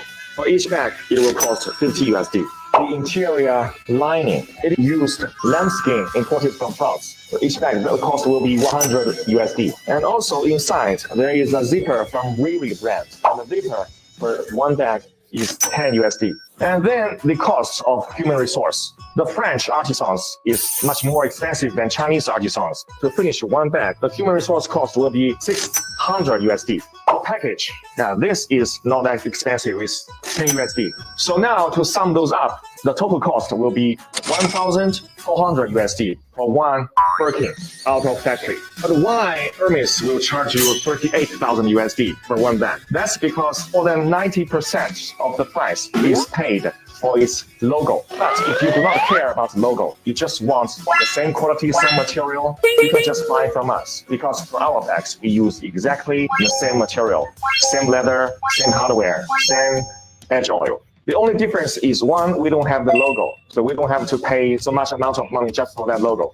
And second, our human resource is much cheaper. This is why this bag from our factory only costs you 1,000 USD, but even better quality and craftsmanship. This Birkin bag.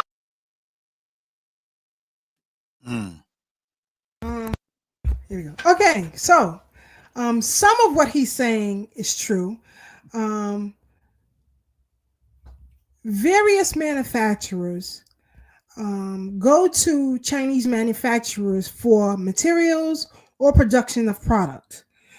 So what happens is there may be a leather factory that produce leather goods in China. And let's say we want Better Days Ahead Fitness sweatshirts, right? Yes. And Brother Tad has a particular design. He has picked out the quality of the cotton or whatever it is he wants his hoodies to be made out of. And based on material, based on a due date, and based on duty coming from different countries will total Brother Tad's price for his product. So by the time he get it back, instead of you just buying a regular hoodie for $10, because of what the design, the quality, and the stir of the material, that means the coating of the material, he's going to charge you $100 for the hoodie. Now, there are errors that happen in factories. So because, they may have made an error on 100 of Tad's hoodies. They may have stretched the cotton too thin. These factories do not throw out that material. They sell it to lesser owned brands. So Walmart can now buy Tad's defectives, right? But what's happening is the factories are getting hijacked by trademark hijackers. So they are putting similarities, or what we would see fakes in Chinatown or whatever, but those are not the original materials. Now, is there an uptick in designer costs? Absolutely. Absolutely. If it costs $20 to make a pair of Jordans, why are you paying $300? It's because on the retail side, they include not only the labor, the material, but they also include the duties. And I told you guys in the last few weeks that it has been crazy with these duties. So what you thought you paid $38,000 for a Birkin, now you're going to be paying $50,000. Okay, so it's all the same materials, only slight defects. So that bag he was holding up was hard as a rock, and it will turn in fray. The material on the outside will fray eventually. But you could get a good leather bag made the exact same way, and it will last you a lifetime. I have one downstairs. Next week, I'll show y'all. You would think it's a Birkin, and it's just about as old as my daughter. So I'm just saying, and that's where the companies like Payless and all of them came. Timberland produced a boot, and you look in Payless, say, "I look just like a Timberland," but you could tell it ain't Timberland. The material's a bit brighter or whatever because they made errors, and so the material is sold. So that's the truth of it. But again, a lot of things that you may not get from over there may not be exactly what you wish it to be, and you have to deal with that. So that's just the truth of the matter. Any questions? We can move on or whatever. Move on to the final topic. We got 10 minutes and we're going to get everybody up out of here. Recently, there was an unaliving of a white child in Collin County, Texas, was it? Carmelo Anthony. There was... The town of Frisco, to be exact. Thank you for that, Brother Black. I was trying to pull it up. So, the judge in this case decided to lower or reduce the bail for this young man who was harassed and threatened. He allegedly pulled out a knife and stabbed this white boy who was harassing him, and he was arrested. So let me give you some brief points. The Frisco track meet stabbing suspect Carmelo Anthony is out of jail after posting bond. The court this morning has his $1 million bond was reduced to $250,000. He will be placed on house arrest, fitted with an ankle monitor, and won't be allowed to use social media. Anthony is charged with the unaliving of Austin Metcalf at Frisco track meet on April 2nd. Now, the judge in this case is a Black woman. This judge has received all type of threats on her life. Now, here's where the code comes in. She's on code. Just like the white judge in Kyle Rittenhouse's case was on code. I'm making a plea to our brothers and sisters in Texas. She must be protected at all costs. She must be protected at all costs. Now, already, the National Action Network already got its tentacles around this family. So we got to be careful. But as far as this judge is concerned, we have to protect her at all costs. This is what being on code is all about. So next week, we will come back with more information on this case, along with the 2 shootings that have taken place, one at FSU this morning, and I believe yesterday in Dallas, Brother Black. So hopefully Brother Black will have some information for us. We'll give him time to compile that and give us the 1-2 on these recent shootings. So, brothers and sisters, we've come to the end of our program, and we want to give our final thoughts and comments. Brother Black, on you. Thank you, Sister Keisha. Great show tonight. Thank y'all. Love it. Always learning, and continue to learn, and we'll continue to learn from this point on till we close our eyes. Yeah, a lot of stuff is going on in this country. This is a great, going off the last topic with Carmelo Anthony, very close to my heart in that he defended himself. It's quite apparent. I've heard enough to determine that it's a matter of self-defense. A lot of what y'all hearing in the media is false. Don't believe it. Let the facts come out, because these are facts. I wish that attorney at war, Automatics, was still alive to try this case, because he'd be like, put 12 in the box right now. I don't need nothing else. I don't need to do discovery. That boy going home with no charges whatsoever. And in fact, we're going to sue the state of Texas for having him in jail on murder charges, when it was apparent, at worst, even if he was guilty of it, manslaughter, because he didn't go in there with any intent to kill that boy that day, who put hands on him along with his brother, who was about to jump him. So let's just put that out there for those of y'all who have any doubt as to what happened. And that's why he died in his brother's arm. They were seeking sympathy hours after it happened, because of the fact that his brother was right there along with him, trying to extricate him from that tent. That wasn't on school property, it was at a public park.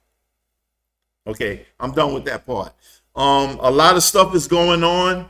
We know this trade war is going on.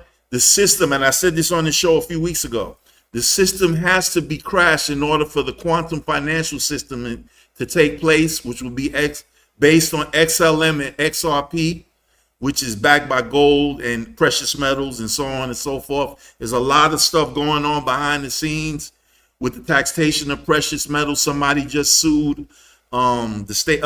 Someone sued the state of Kentucky because the governor doesn't want to remove the precious metal market from being taxed in Kentucky. And I got that from Sister Kia Pruitt. I sent Sister Keisha the link. I don't know if she looked into it, but I watched it pretty much right before I got on the show. So I know that her information is right and exact, because I checked behind her to see and see all of that. So there's a lot of things going on. We dealing with the cosmic as well. Retrograde, we getting hit constantly by all these X flares. Those are the biggest solar flares that's coming out. I believe that the solar flash is going to happen this year, because we're in the 9-year.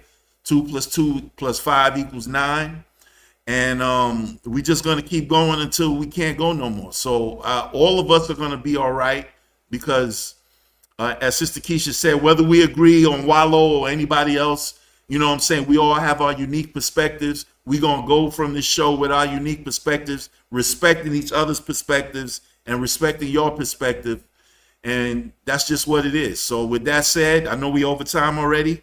I don't want to take too long. I'm on melanininstitute.blogspot.com. And if you want to hear it back, just rewind like Redman told y'all to do. Sister Marcia, peace and love.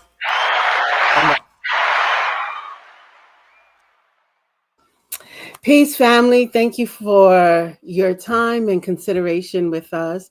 Just like to make a special announcement. Tomorrow, African on the Rise is hosting a show via Zoom. It is titled April is International Women's History Month.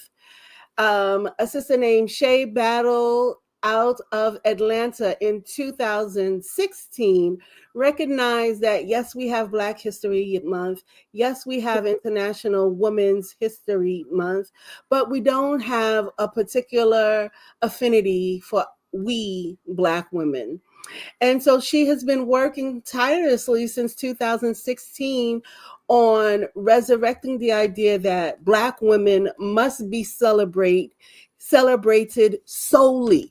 We don't need, yes, we need companions in our lives, but we don't need companionship in our celebration. We don't need to be tied to any Black folks, right? We need to be Black and Black centered at all times.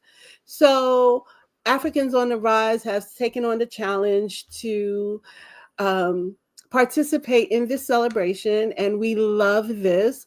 We have our young scholars doing some great work on New York people, and so this will be really cute. I am so appreciative of the Kandakes, the Watotos, and the parents for all their work in helping us put these things together. And so if you're free, tomorrow at 8 p.m., join us on Zoom. Sister Keisha, if you could drop the link, that would be great. And if not, you can go to... You can send it to me now, Marcia, so I can put it up there. Sure. Or you could go to www.africansontherise.com and you can get anything that you're looking for. So I appreciate y'all all. Keep being fabulous, Black people. This is our time to be fabulous. Break down those walls. Trample this system, and the system truly starts with us inside. We have to get back to ethics. We have to get back to codes. We have to get back to morals and values, and we have to embody these things into our children. I believe that in my hearts of hearts, Generation X, my generation, who I am, has failed, right? We haven't been able to embody some of these principles into our children because we were busy doing what the white man said to do. Go get that job, go get that career, go get this, go get that. And unfortunately, our children were left behind, and now they're trying to raise children without a lot of skills. So let's build up our skills, let's build up who we are, and let's break down the system, because we could do it together in 25 years. If you look at all of those South Pacific countries, China, Japan, blah, blah, blah, blah, blah. They all turned their economy in 25 years. We can do it in 25 days if we put our minds to it. Brother Tad? All right.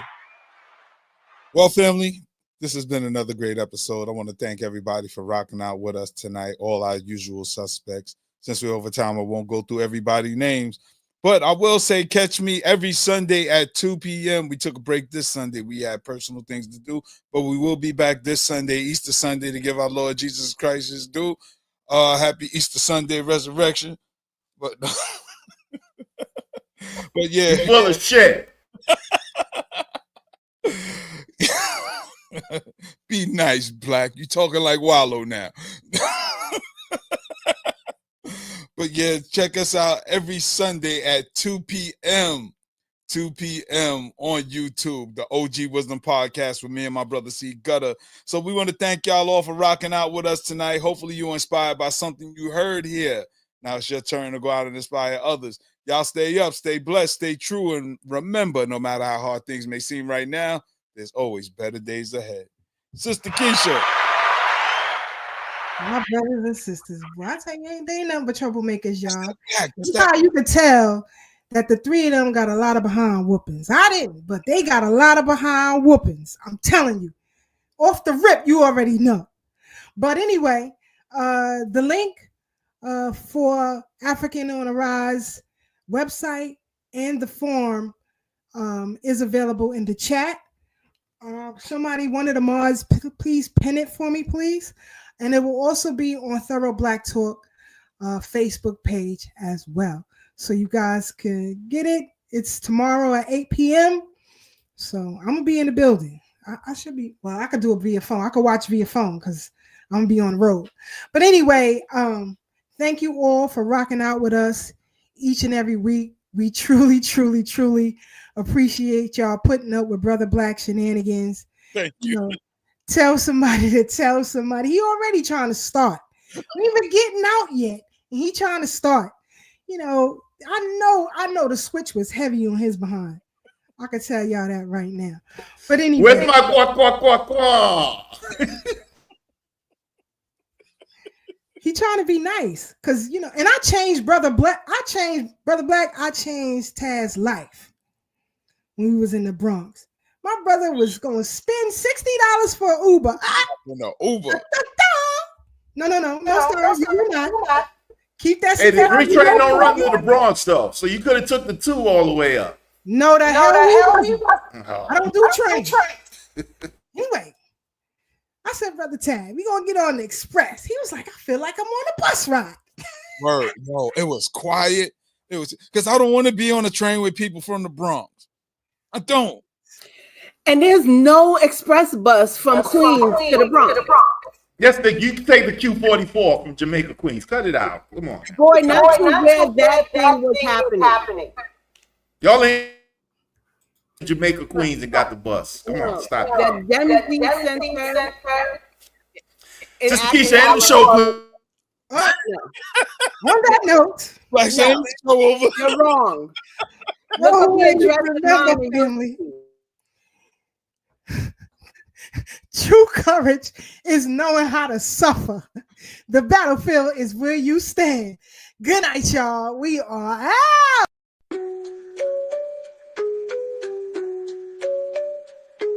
On the Brooklyn Bridge tonight, voices strong, knowledge tight. Thorough black talk in the air, changing minds, changing flair. From Brother Tad to Sister K, warriors got things to say. Sister Marcy brings the heat, Brother Blacksmith keeps the beat. Revolutionary waves, they fly underneath the open sky. Every word's a call to fight. Tune in, feel the ancestral light. Thursday nights the world will see Black Power Media on a spree.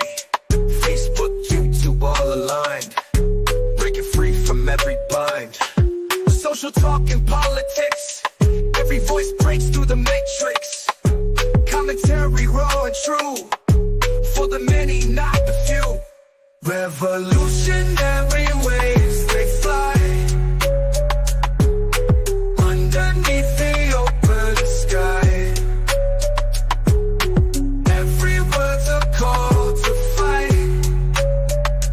Tune in, feel the ancestral light.